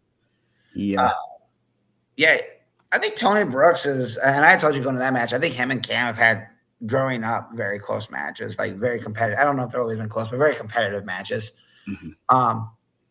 He's a tall, athletic, like heavyweight. Like he looks like a good athlete. That 4-2 was a good match. I think he's going to surprise some people because I think he's a lot more athletic than maybe people think, like that haven't seen him. I mean, you beat a real tough Hank Redmond, beat a real tough Diesel, hit Diesel on the mic. Yeah. Yes. And then Dace McNeil. Yeah, it has Lago McNeil. I did not know he had a second name, so he is in the AKA list on my polling results. Yeah, good weight class overall. Hank Redmond, smaller heavyweight, but that's Compass. These styles, they're going to grind out. They're going to have huge tanks over a good Grady Baker. Josh Diaz was 5th over Dace Lago McNeil. Just overall good weight class. And good to see some guys that you don't usually see wrestle each other. Obviously, Reynolds and Hurlroad might see each other this weekend in the semifinals. Yep. So in the 219-260 battle in the semis. So yeah, good event. Always love going to the Al Smith. It's it's definitely it's premier event, and there's so much about it. Like I said, the venue, the teams, the coaches, everything. Just there's something about that event that just festers craziness and some wild things that always happen. And it's one of those events that you can't miss. And I know we always have fun going there. I don't know. I mean, it's just been one of those, especially us being in the North, kind of, it's always been that event that you always wanted to go to. And I know we had a standing invite for a while, and finally RID let us get in there. And, Garrett's been there for a while. It's interesting. I mean, Rex did say that it's been 14 years since Belmont's had a champ, which is absolutely kind of blows your mind. Also, like I was thinking, like Garrett hasn't had a champ yet, and that was, I think it's 2011, 2011 or 12. So it's been 12 or 13. It's been about the same time since they've had a champ. I think this is for our first year there was when the last champ they had. So, and Garrett's had some really good kids there, lots of state placers, some state champ guys under the lights. And it's kind of crazy to think that, how tough that tournament is and how many state placers teams like that have had, and they haven't had a champ for a while. That was something that I thought like Andy had said. I was like, oh man, I said, where were you guys at last year? He's like, oh, we were at Defiance. So we killed it. We won it, right? And he didn't say they killed it. Like that's me just saying that they did well. But he's like, this is hard, man. He's like, the wrestle back's hard, the front side's tough. He's like, this thing's loaded. But I think, like you said, like earlier, it's like a different look. It's just a different style. It's officiated at a different style. I think those guys are a little quicker to hit stalling than some of the guys down south. So it's good to see some of those teams there, and I'm happy Homestead's in there because I think they have a real solid squad. I like those guys. Yeah, it's always, I mean, in the depth there, like, okay, maybe it's not a state level kid for Columbus East, Garrett, Penn, any Cathedral, but their second tier kids are good, and that's not guy you have a tough loss in the early on when you're maybe a higher seed kid and you're thinking you're going to make it the semis. All of a sudden you take a loss because you have a brain fart or whatever, and now you have another tough match, and you got to come back mentally for that match, and it's not going to be a big turnaround, and that's the grind of it. Is you're gonna get punched in the mouth, and you better be able to respond, or you're going to be going home early. Oh, 100%. Yeah. And that's, I mean, Homestead, this is their first year there. They did pretty well, but I saw some times where their kids were used to, even if they got knocked out in the consolations, they had at least one rebound match where, okay, I'll get my feet underneath me, but no, you got to hit the ground running, whether it's the consolations or the championships. So, the Crown Point Regional is pretty good. Yeah. I think that's like one of the things is like, I think the Crown Point Regional, when they're speaking on regionals, is a little bit slept on. I know when we were talking about Super 32, I said, man, Crown Point Regional was represented. I mean, you had Shepherd, you had Cam, you had, I think everyone was in the placement, I said you had Staples and Hazlett. Yeah. So, yeah. So, we can touch on the other events a little bit. Where's the bracket? There we go. Modern Day. Let's go over some of the finals matches. So we did talk a little bit about Modern Day last Monday because they had already done it. Sam Madsen over Carter Sanford. I know that one's one you were talking about. This pretty good match, and I thought those semifinals matches were really good too. Pearson and Land, Madsen and Stanford over those guys. Yeah. Spencer McGammon was second to Tanner Tran from Father Ryan in Kentucky. Shutley over Bridge 4-0. Blake Getz over Wyatt Ulrey. Last second pin. One of the more interesting ones was Nate Rio over Caleb Shaper for 4-1 and sudden victory. Yeah. So, have you gotten any details on that match or? Nah, I haven't talked to anyone. I seen Nate we talked about the double nose plug. I mean, Shaper's tough. Lost in overtime Friday night last year. I think he was the lowest rated non-medalist at 32. 32 is tough. That's a tough weight. I mean, Boyd, Rio, Schaefer, Horn. I said Horn has 112 pins in his career. That's a lot. That's a lot. Gavin Lewis, Royce Malone. So I mean, you have some real tough guys, and he's going to have an opportunity to move up this upcoming weekend because you're going to see some of those guys possibly. So, possibly you can see Rio again. 38, Rainey over Gels. The Rainey twins are good at wrestling. Yeah, they're very good. Quentin Sheff wins at 144 over Utah Hetty from Union County. That was a good weight for Indiana. Dowdy, Kessinger, Spencer. Yeah. Jordan Rainey over Gunnar Butt. I seen they weren't happy with the fall call on that. I seen the video. They said that not that they think that the outcome would have been different, but they just didn't like the call there. Yeah. Kale Bonenberger from Mater Dei over Deacon Dressler, 10-3, 57. That's a little bit of an upset there.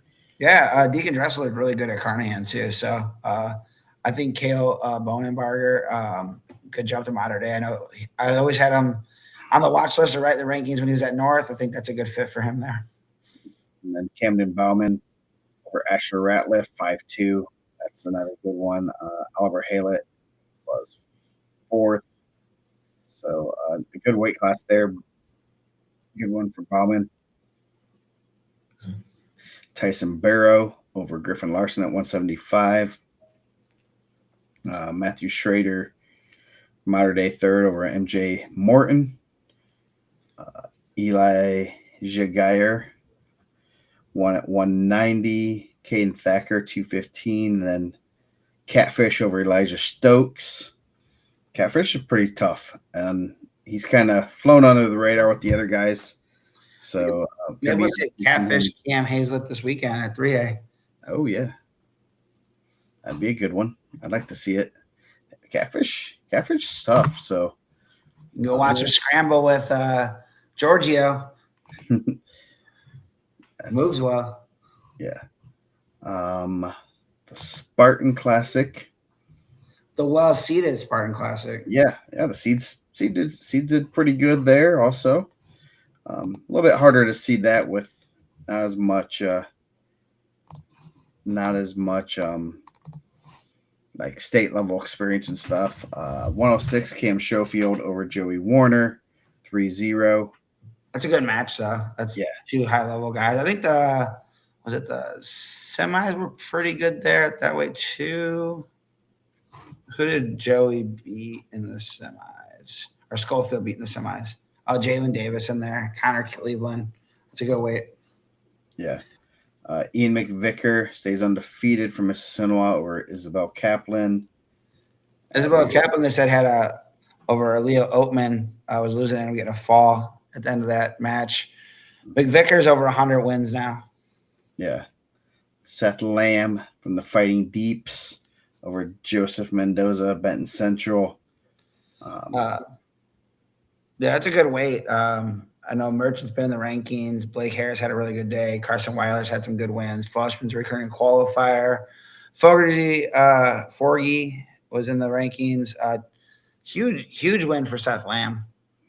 Yeah, it was a good win for him. Braden Volts from Eastern Hancock over Trip Gardner at 126. Volts, couple-time placer. I'm not sure why I thought Trip Gardner was at Madison Grant too. Was he? No, I thought he was. That just sounds like you're thinking of Trip Hazley. Yeah. Too many Trip. They tripped you up. When I seen him at Shelbyville, and he was seated way lower than I would have thought. Like once I seen it, and he started pulling some wins. I'm like, oh man, like I thought this dude was at Madison Grant. What happened? And then I realized my mistake. Yeah, it tripped you up. Left you speechless for once. Will Raskoski from Fishers over Ethan Rose. Good win for him. Fishers with another champion there. Jackson Stoner from Davies County. That's in Tennessee over Jay Burke Eisenhower. That sounds like he might be a president. That's a presidential name. Jay Burke Eisenhower. You know, Yeah.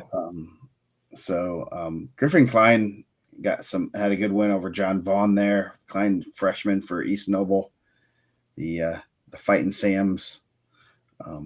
So good weight class there. Deacon Rhodes Snyder was a pretty good kid. Tylen Thrine over Peyton Richards won his 4th Spartan Classic. Good win there. He's had some good matches there too. I mean, he won 4, but was it Gunner?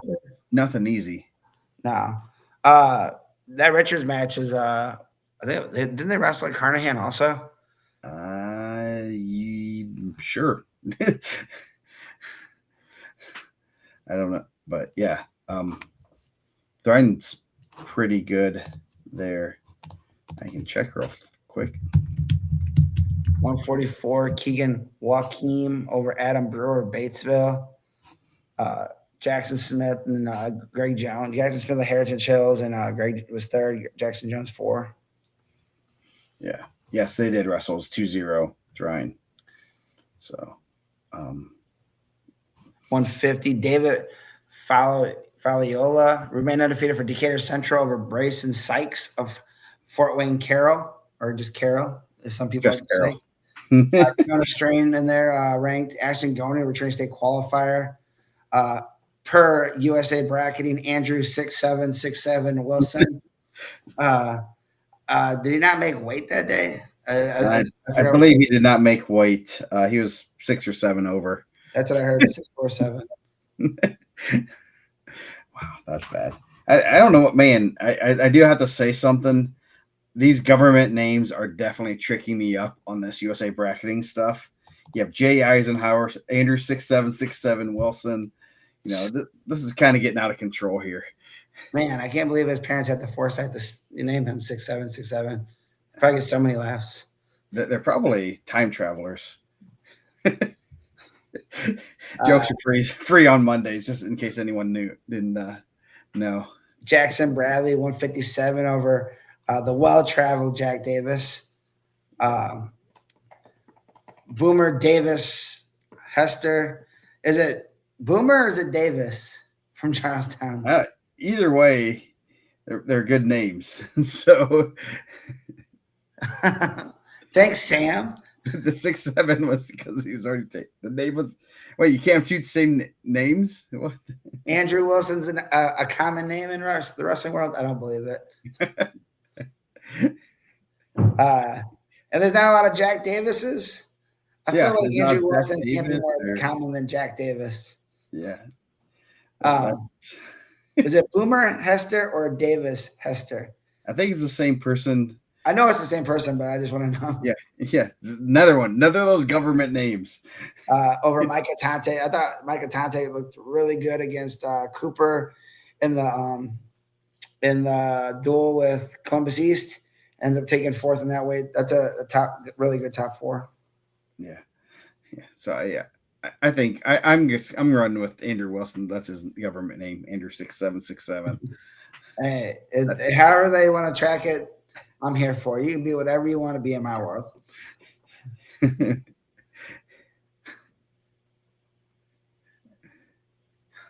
Come on. Don't fall for that, Sam. My kid would tell me the same thing. Ironic that he put 6'7". Yeah. If I let my kids, they'd probably tell me, like, oh, I have to drink soda. Yes. My doctor said I have to have ice cream for breakfast. Dad. Yeah. You told me you weren't there. You weren't there. Mom was. 65 was a really good weight. Riley Biddle wins over Cameron Sommers. Nyden Houston over Aiden Flowers. Porter Kleberg's really tough in there. Noah Bowser. I think Malachi Johnson. A lot of those guys are either in the rankings or on the watch list. That's a really good weight at 65. Yeah, Flowers a real tough freshman at 165 and battling with some older guys that are pretty good. I'm liking my MJ Staples, Aiden Flowers bet after watching MJ at the Al Smith. I think I'm going to be in good shape. What if they're on, one of the, America's Got Talent or something? Who are you going to take there, though? That's pretty good. You know what? I should have brought my guy some pierogies. That's pretty good.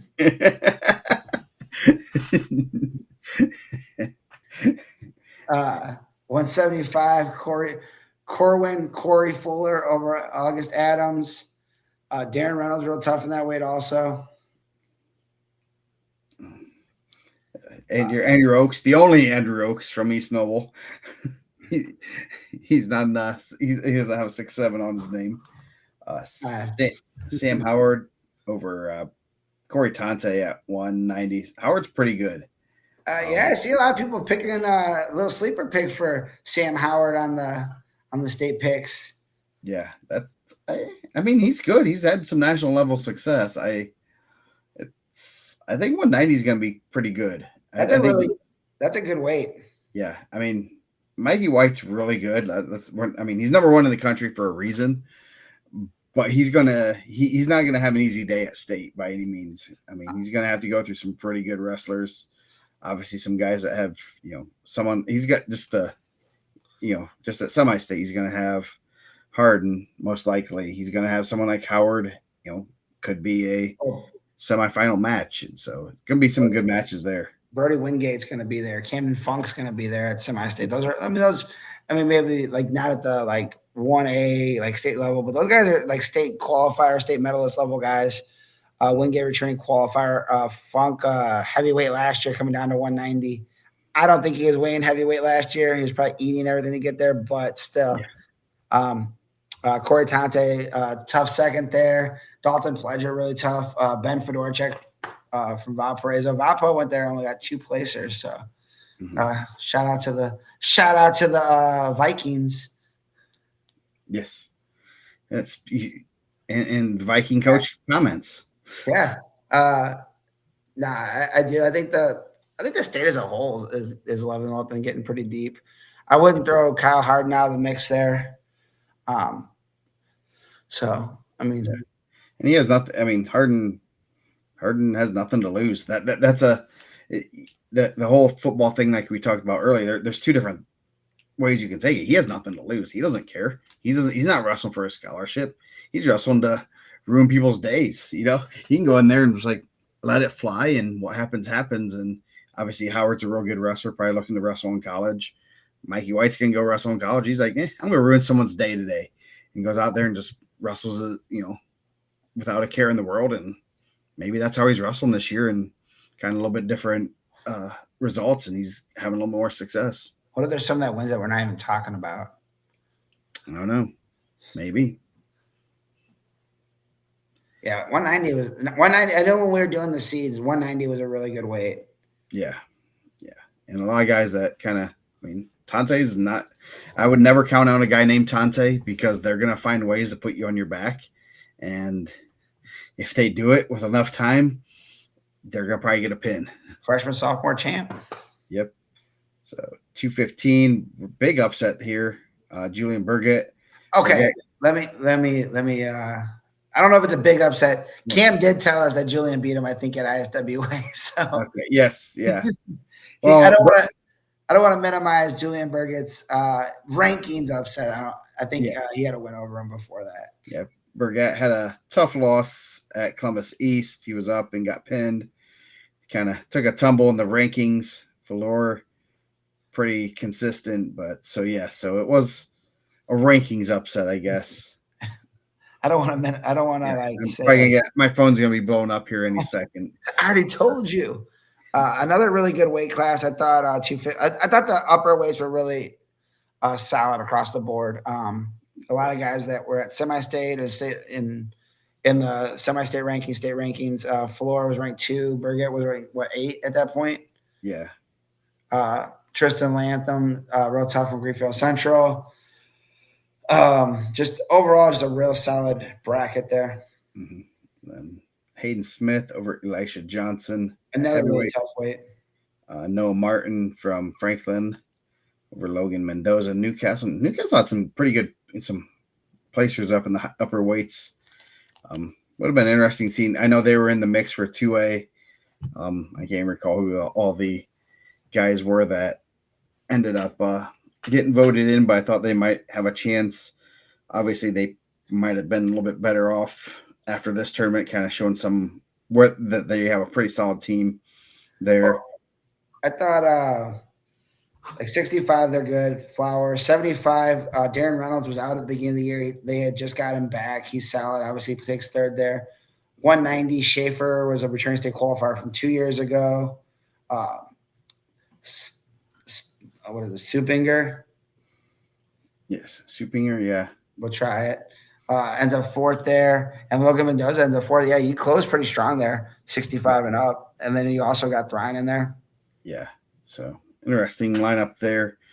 Good weight class heavyweight was also.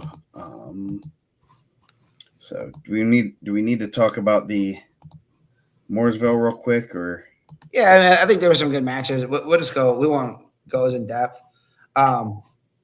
The seeds did not hold up. I'm not like I was like generally. I think people. I got a lot of messages like laughing, like "haha, you're trash talking." I'm like, no, I wasn't trash talking. I was legitimately asking how they seeded this thing. Yeah, I think, and we harped on it a little bit, but at the same time, it's one of those things that do it right, or don't do it at all. I mean, Connersville didn't want to seed for many a years, and you know what? It is what I mean. You knew it going in. Just do it right. Make sure the guys get where they should be placed, and it doesn't have to be perfect, but separate those guys, and don't. I think it minimizes. We hash this over, but it minimizes the tournament. It really becomes kind of a joke almost, but it's not a good joke. It's like like at 132. Why was Brody a returning semifinalist, a 4 seed over a guy that was a freshman? At 113, why is Kate Jackson and Kellen Sheff not the 1-2? We knew in like whatever it was, Kate Jackson returning medalist. If you wanted to say Kellen Sheff didn't get out of the regional, like that's fine, but you also have to take into account that that's a really good regional. Yeah, that was a regional at that school. Yeah. So you saw that regional. You knew. And then he just basically won every single event this summer. Yeah. Like Carson Kaliamoko over Nolan Culp, two really, really tough freshmen. That was a good weight. Kate Jackson over Kellen Sheff, that was 2-3. Obviously, they're going to flip-flop in the next ranking. I don't think either of them drop. Yeah. Reed Wicker over Colin Clark. Colin Clark had a really good day. 120 was a really good weight there. Wicker, Clark, Burke was returning state qualifier. Jackson Robbins. Fabian Rodriguez has been in the rankings. Carlo Federucci coming down a weight. I thought that was a good move. Ty Barnhart, Evan Dickerson. Solid weight there, top 8. David Bowman's really good. Grant Holloway, Diego Betancourt had a really good win over Evan Kreiderman before this. Really good weight at 32. Top 3 there, really talented. Jensen Boyd over Lane Horn. Sound like Lane went for something late. Boyd's tough, man. That's why he jumped the rankings. Elijah Brody has a returning medal. Yeah, Horn over Brody in the semifinals too. He had a first period takedown, kind of rode that to the victory. But yeah, good weight with those top 3 guys there. Yep. Lane Kirshner over Sean Murphy. Sean Murphy had a really good day, had some big wins. Kirchner over Hutchinson, I think in the semis, I believe, right? Probably. I'm not looking at the brackets yet. Yeah, the odds I can. Kirchner over. Bro, I have something about this because we got the next week coming up, and I want to touch on this too. Yeah. 144, Sam Mosier over David Crilly of J.R. Arnold, which is a Florida school. Like, what coach in Florida is like, man, you know what I want to do? Go to Indiana in January or December. Yes. Whatever days. What day do I want? Why do I want to go to anybody from Indiana? Like, I said, we were born into this. We have to stay here. Yeah. Like, this isn't. We go to visit you in the winter. You don't come here. Like, what do you want to teach these kids snow? Do they have coats? Yes. Yeah. That's gonna be an expensive trip. Not only the flight, but also the gear, the coats, the pants. Yeah. Like, man, I seen that and I sent that. I was like, man, did they make a mistake? Yeah. I saw that when I was putting in the teams. I'm like, who is this? Maybe they have family that lives there or something. They were coming home for the holidays. I don't know. I'm probably going to Florida. Caden Webb over Hunter Sloan. Riley Martin over Dylan Lane. That's a good win for Riley Martin over Owen Valley. Brant Beck over Miguel Cheadlow. Two guys that are ranked. Cohen Davis was in the rankings. He might still be in the rankings. Noah Fields over Kale Shot. Looked like it was a pretty good final at 75. 190, Derek Worley over Caden Cooper of Mooresville. Good win for Worley. Is that a Chris Cooper spawn that can't make the lineup over in Columbus East or what? Distant cousin. Distant cousin. It sounds. I mean, Caden Cooper, Caleb. Another weight where I was scratching my head in the seeding. Sear Godwise was the 2 seed. He ends up the 1. He's really good. Dayton Mink, 2. Devin Orman took his first loss there and wrestling back for 3rd. I think he lost to Connor Denault in the front side. Munster, Andrew Cooey, that's a good weight. And then 285 was a really stacked weight there. Keegan Mowry, South Putnam, who we had a bunch of rumors that he was going to end up at Brownsburg over Declan Guard. I think that was a Friday night match last year, right? 1-0 for Guard, maybe. And then Van Baaleen over A.W. Kirk, Van Kirk. These guys like mixing up their names here, boy. Because Armagon was it Van Kirk, Griffin Osborne, also known as Mumford or Murford. Manford Osborne, Tyler Hinton back. That was a good weight at 285. So yeah. All the holiday events had some really good heavyweight matches. So it seemed like all the heavyweights were wrestling this weekend. This past week. So some good events for them. Shout out to Rochester too, taking down the event. Yeah. Winning it, I thought that could have possibly bumped him to the 1 at 1A, but you separate the best teams. But shout out to the Zebras. Yeah, they started the day like 3rd or 4th, so and did some work there. So team state this week. Where we at? There we go. Do we want to? Yeah, you want to start at 3A? Yeah, hold on a second.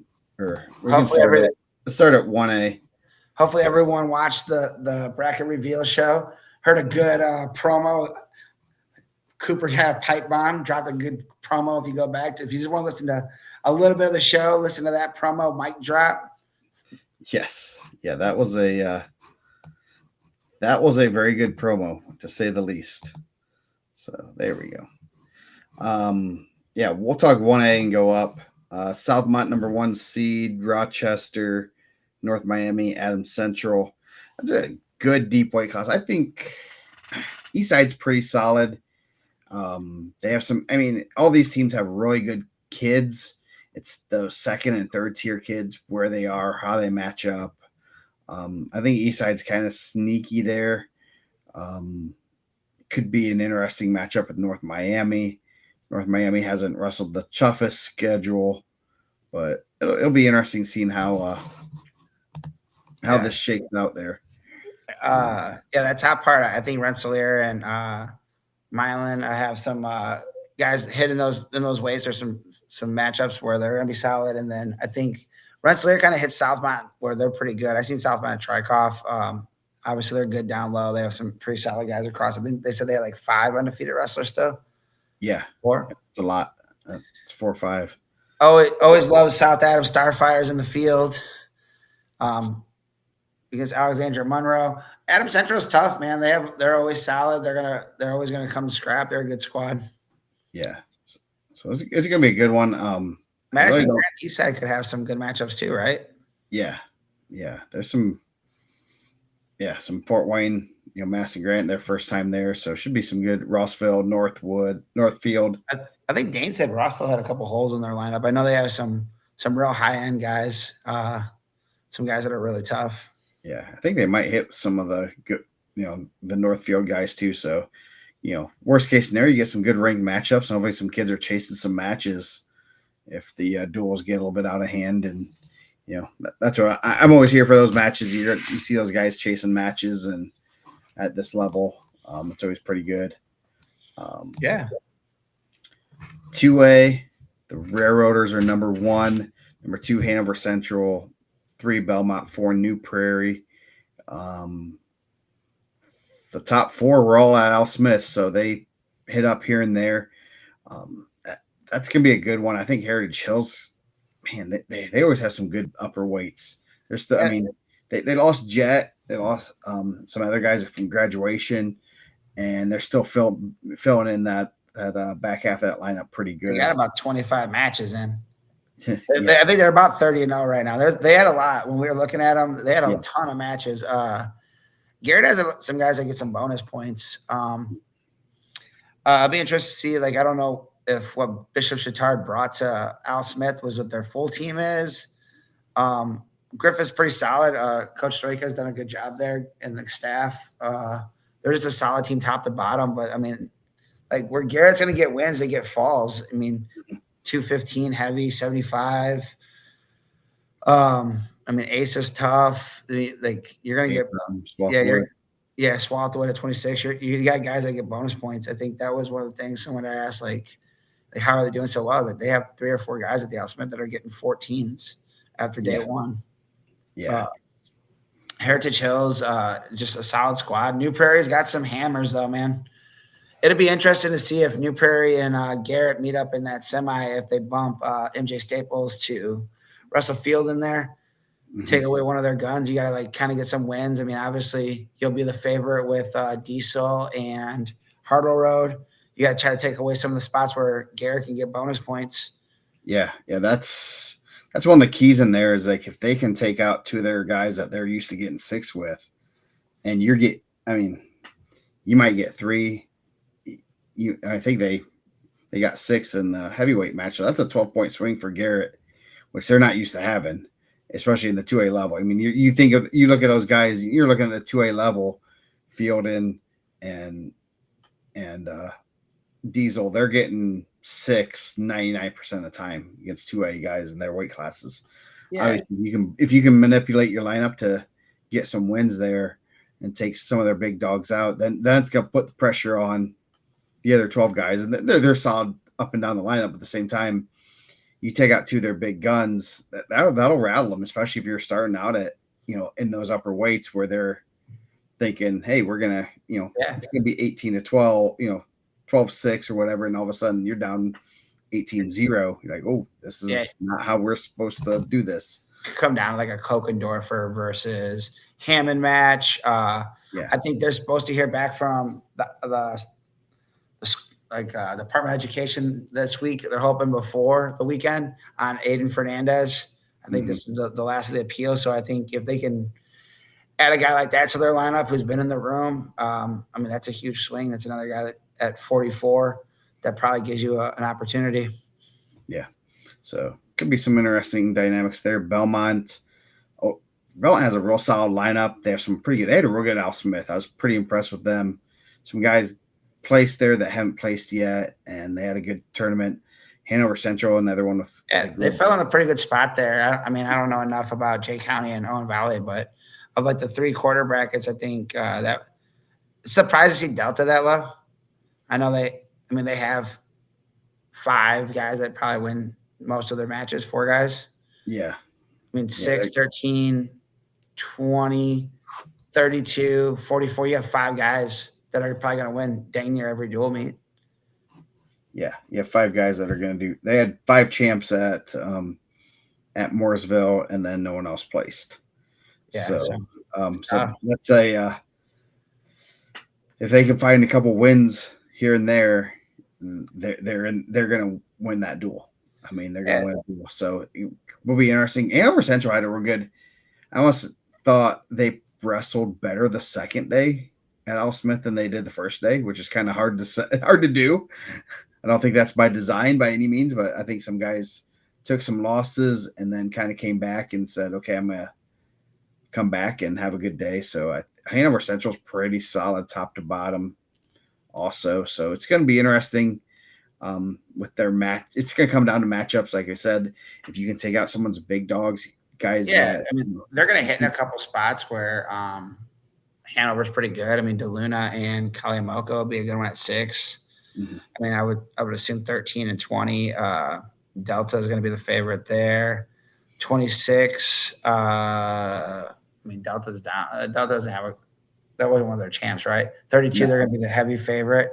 But I mean, if you look, you're going to probably bump some guys around possibly, or go from there. Maybe move Bikema up, or however you do it, and try to take some more matches. But I think they have a pretty savvy staff, and I think Bradbury, I know, has done it in other states. He hasn't had the team level success, but I believe he's a team state champ in the state he came from as a coach. And then mhm. obviously adding Hawk there definitely helps. Yeah, yeah. That's always the fun part about. I mean, 2A is going to be with 4A, so I'm going to definitely sneak over there a little bit and watch some of those matches, maybe the semifinals, because I think those are going to be some good ones. Hopefully, they kind of are when like a consolation match is going on. So 3A, man, this 3A. I know we were talking pre-show, some of the seating. Man, it's the top. Well, 2, 3, and 4 were all at Al Smith. They were all within about 5-7 points. Yeah, I was hard to separate those guys. I mean, you throw them draw them out of a hat. I don't think anybody is considered really better than anybody else. Franklin seems to be a little bit has a little bit of a notch above the rest, but I don't think it's a big one. I think it's, like I said, like we've said before, it's going to be matchups. I think like Lowell has some hammers. They're not going to lose matches. They're not going to lose matches in the state period, and so you got to. and they're going to add a guy that's a state level guy. Like, I don't know if he's a medalist, but he's a state qualifier level guy. He has wins over Cam Schofield. He was a middle school state placer. So, I mean, maybe they didn't send that information in, but I mean, that's a 120, a guy that didn't place at Al Smith that I think he would have placed at Al Smith, which takes them up a little bit more. Probably, I mean, I don't know if he gets 20 and takes him to the top 3. It's interesting to see the 4th seed from Al Smith get the 4th seed at the 3A. Yeah. I mean, the only teams that placed ahead of him were Crown Point, Center Grove, and Cathedral. All in the next bracket we'll be talking about. So, I mean, that gives them a tough. I mean, Hobart's obviously a rival and beat them last year, and Ron Callie's defending champ. So you have the defending champ and the defending runner-up, right? Yeah, first round to get to Lowell. Like, yeah. I mean, I don't know. That's kind of a tough go. I don't know how everyone else cuts it up. Yeah, no. That's... I mean, Floyd had a good showing at Mater Dei. I mean, that's a tough one. Bloomington South looked solid top to bottom. They're young. New Pal has some hammers too. I mean, they're gonna have a tough playing field team, but I mean, they have 5 guys in that lineup that are pretty solid. Also, I mean, Catfish, Gabe Flick, they're 215. I can't think of his name off the top of my head. Gunner Butt. So that's gonna be tough too. And they could have had Hornsby if he didn't leave. Yeah, and they got the Taverhorn twins or brothers. I think they're brothers. Yeah, they have a pretty. DePaul always has a good, solid team, so this is gonna be a fun one. I know Franklin's probably a little bit of the favorite, but I don't think they're by no means a heavy favorite because I think that duel with Columbus East, they won some close matches. I think there's gonna be some things that Columbus East wants to do better against them, but I mean, Bloomington South. I was really impressed with Bloomington South. Yeah, they're young, but they're really good where they are, and they had some solid kids up and down the lineup. Man, I was looking at, I think was it them that had? You just looking at like where they scored their points and who scored. I mean, they had points in like pretty much every weight class, I think. Yeah, other than their heavyweight was the only one that did not win at least one match. So that's pretty good. I mean, at the Al Smith, they had 1, 2, 3, 4, 5, 6 placers. Yeah, they had 6 placers. That means you're gonna probably be favorites in those 6 weights. And what did Lowell have? Lowell had Lowell had 1, 2, 3, 4, 5. They had 6 placers too, with Six 3 camp. placers, and they're adding a guy that would have placed at 20, and they had their 90, who's pretty good, Yep. injured and fault out. Yeah, and they had every one of their guys won a match, or at least scored points. I don't know if those were forfeits or not, but they have some pretty solid guys. Yeah, so that's I mean, looking at like the overall, I mean, 3A level, if you place at Al Smith, you're probably the favorite in 95% of the matches in 3A. Hmm. So it's gonna be good. Roncalli obviously really good down low. Yeah, I mean, you can get a Verduzco. I mean, I'm here for the matchups, right? Yeah, You can get a Verduzco and Getz match right out the gate. yeah, Like, yeah, what is that, 1 and 4? yeah. So good matchups there.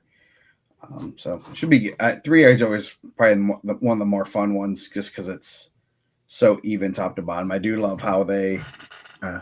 We were talking about this last night about how they, the IHSA is, there's rumblings that they would like to do a team state thing again, and one of my and I'll stick to this till I see anything in writing. I like the way the Coaches Association splits up the classes. I think it is very even. I think that all the classes are very competitive, and the IHSA, their rules would have to change drastically for classifications to kind of keep this kind of parity. And I mean, and there is parity in each of the classes.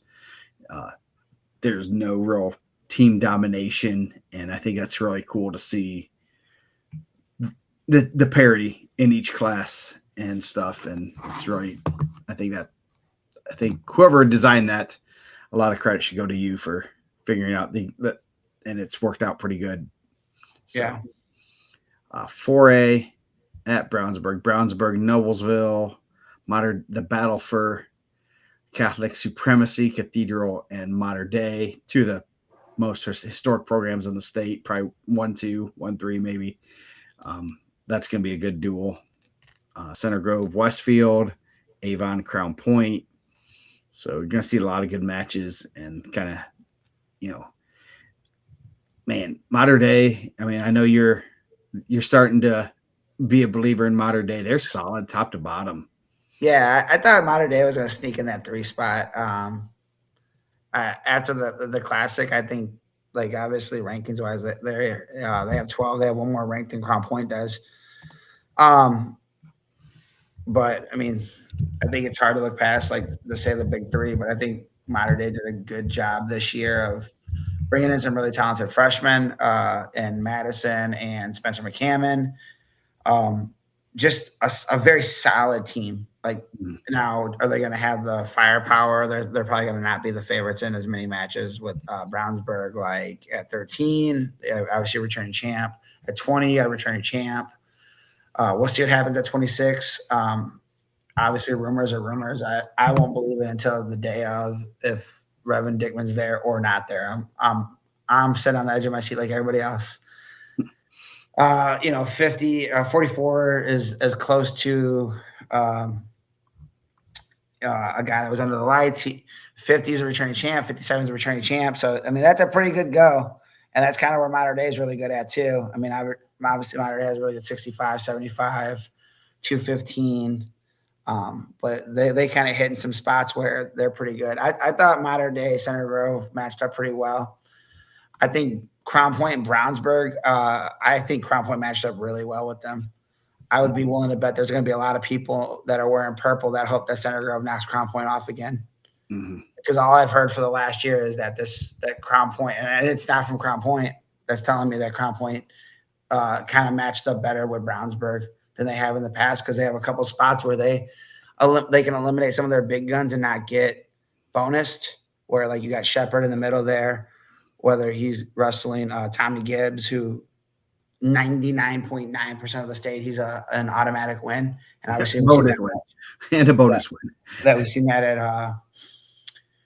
at the Carnahan. I would say Alec Huddleston is like a 75% chance win, and Kennison majored him at Carnahan.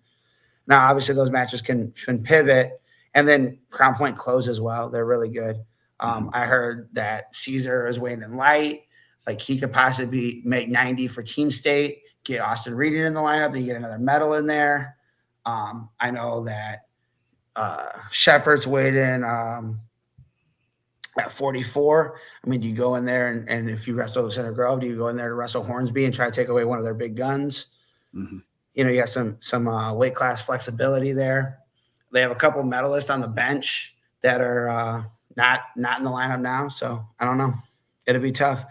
I like to have seen Avon personally, just selfishly to me. I would like to have seen Avon and Westfield flip there. I think Westfield's a different team without Joe Maverick, and Avon hasn't seen Center Grove yet this year, but they've seen Crown Point at Carnahan, and they've seen Mater Dei at Mater Dei, and they've seen Brownsburg at a duel, and they've seen Cathedral early on. So just for me, like I just thought like the mix there would have been different. Yeah. Yes, and yes, we do love Crown Point. They pay us more money, so. Did someone say that? Yeah, someone said that we love Crown Point. Nah, we love everybody. I mean, I don't want to show the evidence of Mike's homerism for Crown Point. I mean, but I guarantee he has more red Bulldog gear than purple Bulldog gear. I do. They don't even give me none. Honestly, I like low key. I think I like Mater Dei the most. Like I just like the tradition of it. I wish they put in more results so I could, you know, get those guys going a little bit more. I've probably been maybe just Brownsburg, Center Grove, Crown Point fatigue, but I think Mater Dei is a team that I really do think that can make a run. Yeah. Did they really say like that's everyone's go-to though? Honestly, yes. That's what like the Crown Point people tell me I love the South too much, and the South side I love Crown Point too much. That means I'm doing a good job. Yeah. Yes. Yeah. You can never make any of them happy. I mean, it's always you like them. Yeah. And it's I mean, they're both really good. Center Grove's really good. So it should be. I mean, obviously, Cathedral's kind of sneaky good. Obviously, they beat Avon earlier in the year without some guys. It'd be. Yeah, Westfield, as you said, I think that they're pretty solid, but obviously you losing Joe Maverick, who was wrestling really well, and kind of I would have loved to see him at Al Smith because I thought he could have given any of those guys in the finals a real good match. He looked really good moving his feet one weekend to have him practice, and I guess he probably already knew his wrestling career wasn't going to last much longer. So yeah, I would honestly, actually, the team I probably like the most in there is the Fighting Weimers. I like what he's built there at Noblesville. I like Mike. He's an exciting guy. I think when he took that job, what he was doing with the kids club and the excitement that he was bringing in there, and that he's getting to coach his boys. So if they can pull off the upset of Brownsburg, whoever thinks I'm a Crown Point homer, my kids didn't go to Crown Point. I didn't go to Crown Point. I went to Calumet. They're not in the 2A field. My kids went to Andrean. I'm sure Andrean's probably got 3 kids wrestling. So I like them, but they don't have anybody competing. My kids went to Lowell. I'm not actually a huge Lowell fan based on some of the stuff that and the transfer that happened there. but I like a lot of those guys. Obviously, some of them, like my favorite wrestling people right now are Brownsburg. Yeah. No, we talked. We have friends most everywhere, most everywhere. But it's I always laugh when they say that. Oh, you're such a Dutch team homer. Like no, the only homers we probably have are probably our home our home schools or places like I've coached and stuff. That's I'll say I'm a homer in those areas, but we have we've made good connections with all of these coaches and stuff. Get yelled at by Swain every so often when kids have big wins, but I think they do a good job. I like that Swain yelled at us. Yeah, good. Yell at us some more. I'm pulling for Hanover. I like Bill. I mean, those dudes are good dudes, man. You're around people enough. Like I was cheering for Carroll of Fort Wayne whenever you were coaching there. I like seeing some people that never done it before. I like the Reynolds family. I like Josh. I like Parker Reynolds. I think Parker gives me trash every time that he's not ranked number one, even if he loses. And I was happy he won a state title last year. I like Mikey Ortega Portage. I thought that he was a dog last year. Yeah. Like, I like good wrestling. I'm sorry that you don't feel that Crown Point's good wrestling. Yeah. So, Team State, I'm gonna put a information thing out hopefully tomorrow with all the details. Is it you guys? They love Crown Point. You guys live in Crown Point, Joe. You don't live anywhere close to Crown Point. No, nope. I mean, but Crown Point is on Rocco's final school list. So, yeah, because I guess recruiting is already happening at fourth grade level. So, yeah, Team State, great event. It's really cool just to see the coaches at all levels really embrace it. I know it's been 12 or 13 years. I think this might be the 12th or 13th. And it was really, it took buy-in from coaches the first couple years to really make it a good event. And I would definitely give credit to those 24 coaches those first couple years that bought in and said, we're going to go. I think a couple teams might have wavered on it. And then after that, I don't think anyone's really said no, which is good to see. And it's such a great event for everybody that, it's a staple in the state. And it's one of the bigger events to that we get to talk about all year long. So I'm excited for it. All four classes are going to be really, I think this year, all four classes are very much toss ups. I need to do a pick'ems. I'd love to see who people think, because I would not be surprised in Dane earmuffs if no number one seed wins any of the tournament. Don't say that. I mean, would you be surprised if, no number one seed wins a tournament? I mean, no, but I also wouldn't be surprised if all four number one seeds are. I wouldn't either. At the same time, yes. I mean, it almost be. I'd like to. I might have to do confidence picks, so I think that's always kind of fun with those. As for kind of a tiebreaker, your confidence picks for your champions. I would even do I might have to do something with that. I think that'd be just because I'm not sure where, how you would do some of these classes, because I'm like, are they, I don't think anyone's head and shoulders above in any of those classes, and there's going to be some great duels.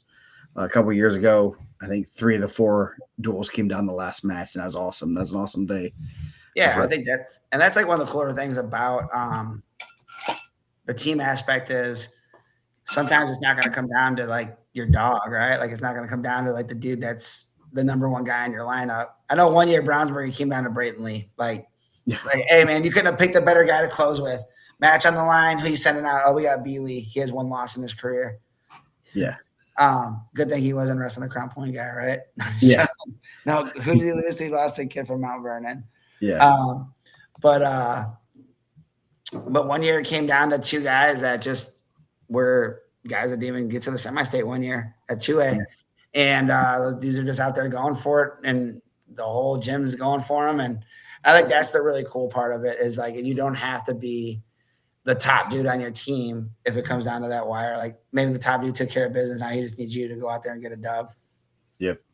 So do you want to go on your rant, or do you want to rank? Man, I do. Actually, I want to go on. I'll take very short because it's a very short rant. But sitting at the table, man, I think that like if you're a coach and you go to the table twice, the other team should get choice of what they want, top, bottom, neutral. I think the more you take time at the table and you're not getting warned and no one's getting a team point, like you're questioning every call and you're breaking up the flow of the match. The second time you go there, you should get a team. You should get the other guy should get choice. Like, I don't disagree one bit. I think if I think the coaches, I think the refs need to warn coaches more. I don't know if a team point's really going to do much to deter. I mean, obviously, if do it like international, cool. You challenge and you lost, they get a point. Yeah, I guarantee those dudes would go to the table a lot less. Oh yeah. I think there needs to be some kind of, or I mean, just I just like I mean, hey, you get 3 challenges or whatever, a tournament, and if you don't have them, then you'll be taking team points away, I and you just won't. Yeah, I think I agree. I think some coaches dude, go it's over way too much, and it I gets think out of it's control. man, like a couple things that I saw this weekend were one, if you're not a coach that's in the chair, you shouldn't be able to go to the table. Yeah. Like you shouldn't come from the bleachers and go question a Oh. ref. Like I think that's ridiculous. Two, like if you go to the table more than once in a match and your kid's out there like taking a break or whatever you're doing, whatever you're looking to do, that second time they should get choice. I guarantee we stop it. Yeah. Unless you have a hammer on top, unless you have Drew Hughes and you're like, yeah, that's cool. We'll keep going over there until you Yeah. guys choose down. Like, I don't think that's going to happen. But like, I just think it's like one of those things that happens way too much. And it's the same coaches living at the table. Yeah. Like, how can the same coaches question every, there was a cool thing that happened in the 106-pound final. There was like a sequence. There was a sequence of, where Maddox didn't get a takedown. It was a close call. And I think his dad or one of his coaches was going to go to the table. Now we're cool. Go ahead and sit down. We're not gonna mess up the flow of the match. It's not gonna. They're You have to pick your spots, and that's something that's hard to do in the heat of the moment because you are 100% on your kid. I mean, and that was a smart move because he's like, why are we gonna? Connor was. I think he was losing? I think he was losing at that point, or it's tied. It was real. It was close enough that if that would have been reversed, he would have been in a better position. But he was starting to get it. His legs underneath him, starting to wrestle well. Get things going, and it's like, why he's going to go after. They had the confidence that he was going to do what he's going to do, and I saw the coaches were. I can't remember which one stopped the other. It's like, nah, we're good. He's fine. It ain't just one coach. No, that's not just one coach. I don't even think T-Boy. I think give the kid the decision. Like, hey, give him choice. Yeah, in a tight match, you running over there, and it's not the right call, dude. How many times have you seen that in the state finals? Hey, we're gonna take a break. We're gonna take a little break here. We're gonna go question a call. Cool. Now he gets choice. Now you have to ride this kid for the next 10 seconds. Yeah. So that would have more immediate impact. It's 100%. That's 100% right too. Yeah, the team points don't mean much. I mean, we could go back. I don't even have it up yet, but I can go back and look at the team points. How many times would the Crown Point staff? How many times would they have to go over to the table to for something to be affected? They won by 21 points, so they got about 20 times they could go over the table extra. So they go over 40 times before something would be affected. Yeah, I think I just think that if you're out there and you're constantly going to the table, constantly 2-3 times a match, are you telling the official he doesn't know what he's doing now? Because you're questioning every single call, every call that you have this official, you don't think it's the right call? Yeah. Two, at some point, dude, just let him wrestle. You can't just I just think the second one, the other wrestler should get choice. Yeah. And I think it would kill it. I think it's the second injury time. Yeah. And what's unfortunate about that is I think that's a rule that's been put into place so kids stop taking timeouts when they need a little bit of a break. You ain't getting your lungs back like that. You ain't taking. There's not enough time in there to get back in shape, right? Yeah. I do whenever you get a kid that takes an injury timeout, and then they go out of bounds, and then they call the injury timeout, and then all of a sudden they come back and they're explosive. I'm like, oh man. Yeah. There is technically the referees are supposed to, unless if you question a judgment call, they can give you a warning. I did see a few of those given out. As I said, it's there was an you're not getting anything out of it. Oh, you warned me. Whoop-de-doo. I mean, there was an official that would do it all the time, and he would be warning, questioning, and dude, people hated him for it, even if it was the right call. And I'm like, great, stop, having these dudes live at the table, but they don't. You're right, dude, Blake's right. If you're a team that has one guy going in an individual tournament, why do you care? Yeah, you're getting blown out. I think you give them a second choice and you start getting parents upset that you're losing their kid matches because you want to live at the table because you know every rule, I guess, and Yeah. you're a better official. We're losing out because you choose to coach and not officiate. Like, um, I think that like you would change the perception of that really quick. Yeah. No, I think that's something that I would be definitely, I would be in favor of because it has to be something that affects that match immediately. Um, you know, semi-state, regional, and stuff. That's not going to matter. You can state. It's not going to matter unless you're one of the top couple teams. Yeah. So that means it affects 3 teams. There's 100. Usually there's 90 to 100 teams there. Yeah, they're 87. They can just sit there. They can pull up a chair right at the table. They can run the clock. They might as well help run the clock if they're going to be there that much. Oh yeah. So, I mean, that's kind of a running joke we have. Something like, hey, you might as well run the clock if you're going to be over here enough. So yeah, I think something like that wouldn't be.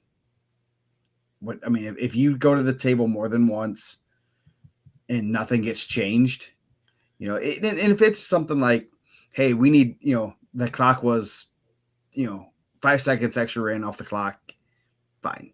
If you're questioning calls, why did you not give us an escape? Okay, that kind of stuff.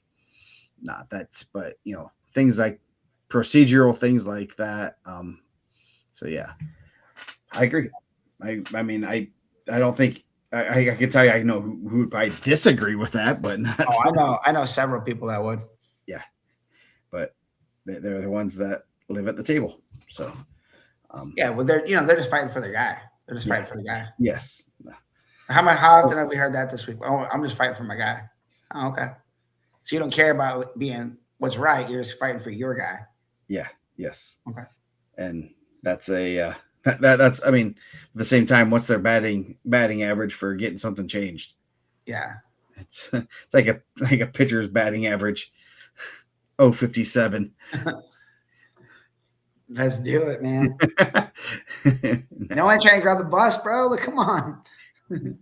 So, yeah. And you said you have another rant? That was it, man. That was the one. I was gonna keep it short. I was trying to keep it under 5 minutes. I like that. I like that one. I think anyone, hopefully the AI clips that one because I definitely would love to see the comments on it.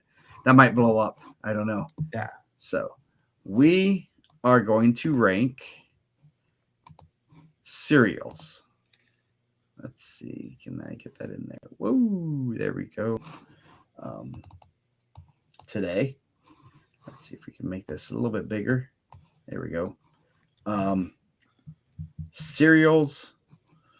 This is gonna get some controversy in here. So let's see. Can I take your? I think I think there were some spots of locked hands that got stopped quick, but also like I think it's tough when you have a single official to be everywhere at all times. Like that's not any. That's like there's like you're not seeing through human bodies, and you have to like protect people from other spots and like it's there. It's not like a free. Technically, it's not a free move. It's you get until action kind of is stagnant, I guess is the best word to use. One of the better words to use, I guess, that the ref can stop it when he sees that there's nothing going on. It's kind of a weird. Referees do not like it when you say free move, because you don't really have a free move. It's a technical.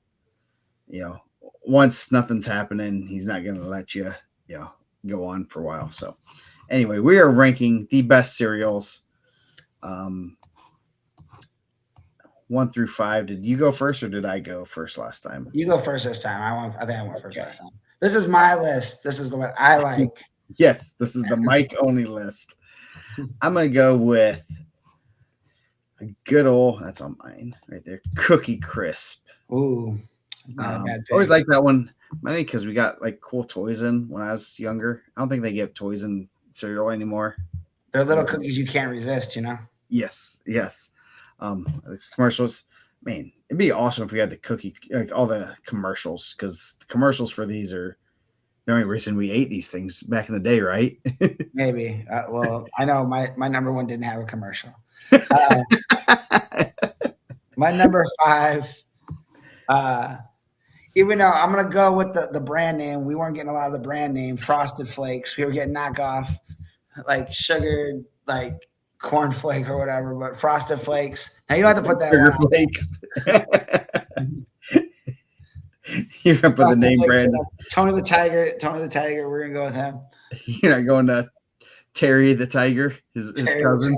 the Tiger. My number 4, Cinnamon Toast Crunch. This is one that it's good, but you can't have too much. I think it wears on you pretty quickly. If you don't want to get the double box at Costco. I can do one box, and then I need a little break. But not that I'm like a big cereal person now, but it definitely was one that can wear on you pretty quick. Definitely one of the top ones with milk. Cinnamon Toast Crunch milk's pretty good. I'm not even a milk drinker. Oh yeah, yes. This is probably not the good. I guess I totally forgot. You're not the milk drinker. So, how do you eat your cereal then? What milk? And then I dump it right down the drain.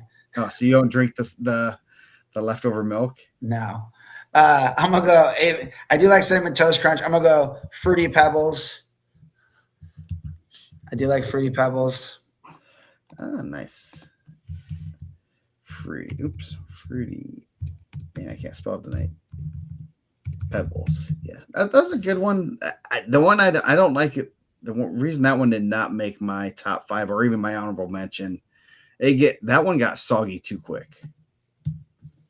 I did not like soggy cereal, and that gets soggy way too quick. I'm going with a little bit of Fruit Loops. Man, I heard that Fruit Loops is banned in other countries. Yeah, and I kind of like the with marshmallows. Okay. Those were, the classier ones, but I'll take a regular Fruit Loops too. But marshmallows always add. You get the marshmallows in your cereal. It always adds to it. I like the Reese's Puffs. Ooh. Also, pretty decent milk. The chocolate and peanut butter combo is pretty decent there. Yeah. Singlets are on our list. That's probably like a state week or something. We got to get pictures of the singlets too to kind of show off. But that's been on our list for since last year. So maybe we will do that soon, state week or something. Mishawaka did have their old school singlets that looked like Gymtown singers. I thought they were Gymtown wrestlers. So did I. Yeah. Like had to do the double take. Oh man, we got someone from Scotland. $20 a box. Holy cow! For what? Fruit Loops. Dang. Let's start shipping. Let's start moving some Fruit Loops, man. Let's make some money. Man. How much does it cost to ship a case of that over there? You're gonna ship a key of Fruit Loops? Yes. Man. I'm gonna go S'mores Crunch. Kind of a off the wall one, but it was the s'mores, the chocolate, it's kind of like a golden grams and marshmallow and chocolate. Pretty good. S'mores Crunch. My number 2, I grew to love this one in age as I aged.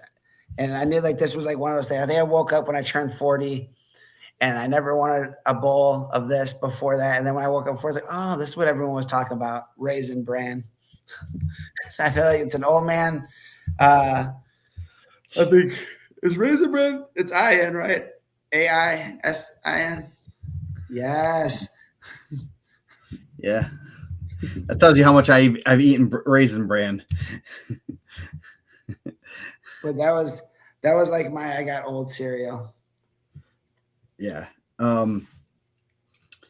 That's you got the one old cereal, and then you got I know what you're coming up with.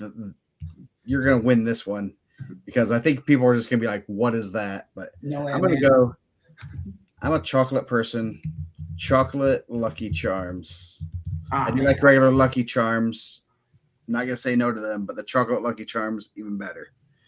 man. Deadly healthy. Yeah, we're not here for healthiness. I knew that someone was going to come out with what we have grain, like what is it? Cheerios or grain nuts or something. Cheerios supposed to help with your heart. I ain't putting those on my list. Yeah. My number one, and this is like a cereal that I had growing up that I did not know was like a poor cereal. I love this cereal. It was like my favorite. It took me into my 20s to find out that this was like a cereal that was like dirt cheap and not like of a higher standard. Kaboom cereal with the clown on the front. Like it's discontinued now. RIP. But man, Kaboom was like that's legitimately these circle like clown faces and marshmallows. Perfect. That's the perfect cereal for me. I'm getting you that Funko Pop too. That is coming to stay with us. I'm putting that in your hotel room, and that thing's gonna haunt you. No way, man. This is like my one true fan. You kept us alive for so many years. Just the we had one client in Gary, Indiana. Then once he stopped eating cereal, we just had to go out of business. Jeez. Yes, the Kaboom. I had to look it up. I was like, I think I'd seen that, but I mean, it looked familiar, but I mean, they're all just clowns and stuff on there. Whoa, what's going on there? So, got some honorable mentions. I did have Reese's Puffs. I do like Reese's Puffs. Definitely one with a lot of milk. Corn Pops, one of my favorite. That one, I like chocolate. I like marshmallows, but those are good. Cocoa Puffs, just because there becomes chocolate milk afterward. I think that's my honorable mentions. Definitely, I like the sugar. I'm here for the sugar. We're in here for this is how we got here, bro. I had Cookie Crisp and Cinnamon Toast Crunch on my honorable mention, but you got them on there. That's good. Man, there's one that I really like. It's a seasonal item, Blueberry and Count Chocula. Like I like those ones. I also like and there was one more I was gonna say. Honey Smacks. Yeah. Those aren't bad, but I don't like the stickiness of them. It just doesn't. Man, one time my uncle had all these like M&Ms. I don't know how he had like a case of M&Ms, and we didn't have any cereal. And I said, I'm just gonna dump a whole thing of like plain M&Ms in a bowl and put milk on them and eat them. It was pretty terrible. So it's not even making my honorable mention list. Honey, I mean, we like Honey Bunches of Oats here. The Kim and the girls eat it all the time. Every now and then I'll sneak a bowl. I like to put bananas in my cereal. It makes me feel like I guess it balanced out the sugar.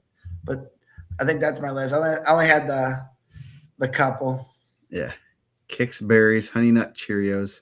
I didn't put Captain Crunch on there. I felt like Captain Crunch used to cut the roof of my mouth all the time. But I do like Crunch Berries, even though it's the same thing. They're just not ones that are going to give me like the roof of my mouth I can't eat for the rest of the day. Yeah. Is it Crunch Berries? I'll look up the exact name. Yeah. Yeah. Definitely two different lists here. I like the sugar. I want the sugar here. Yeah.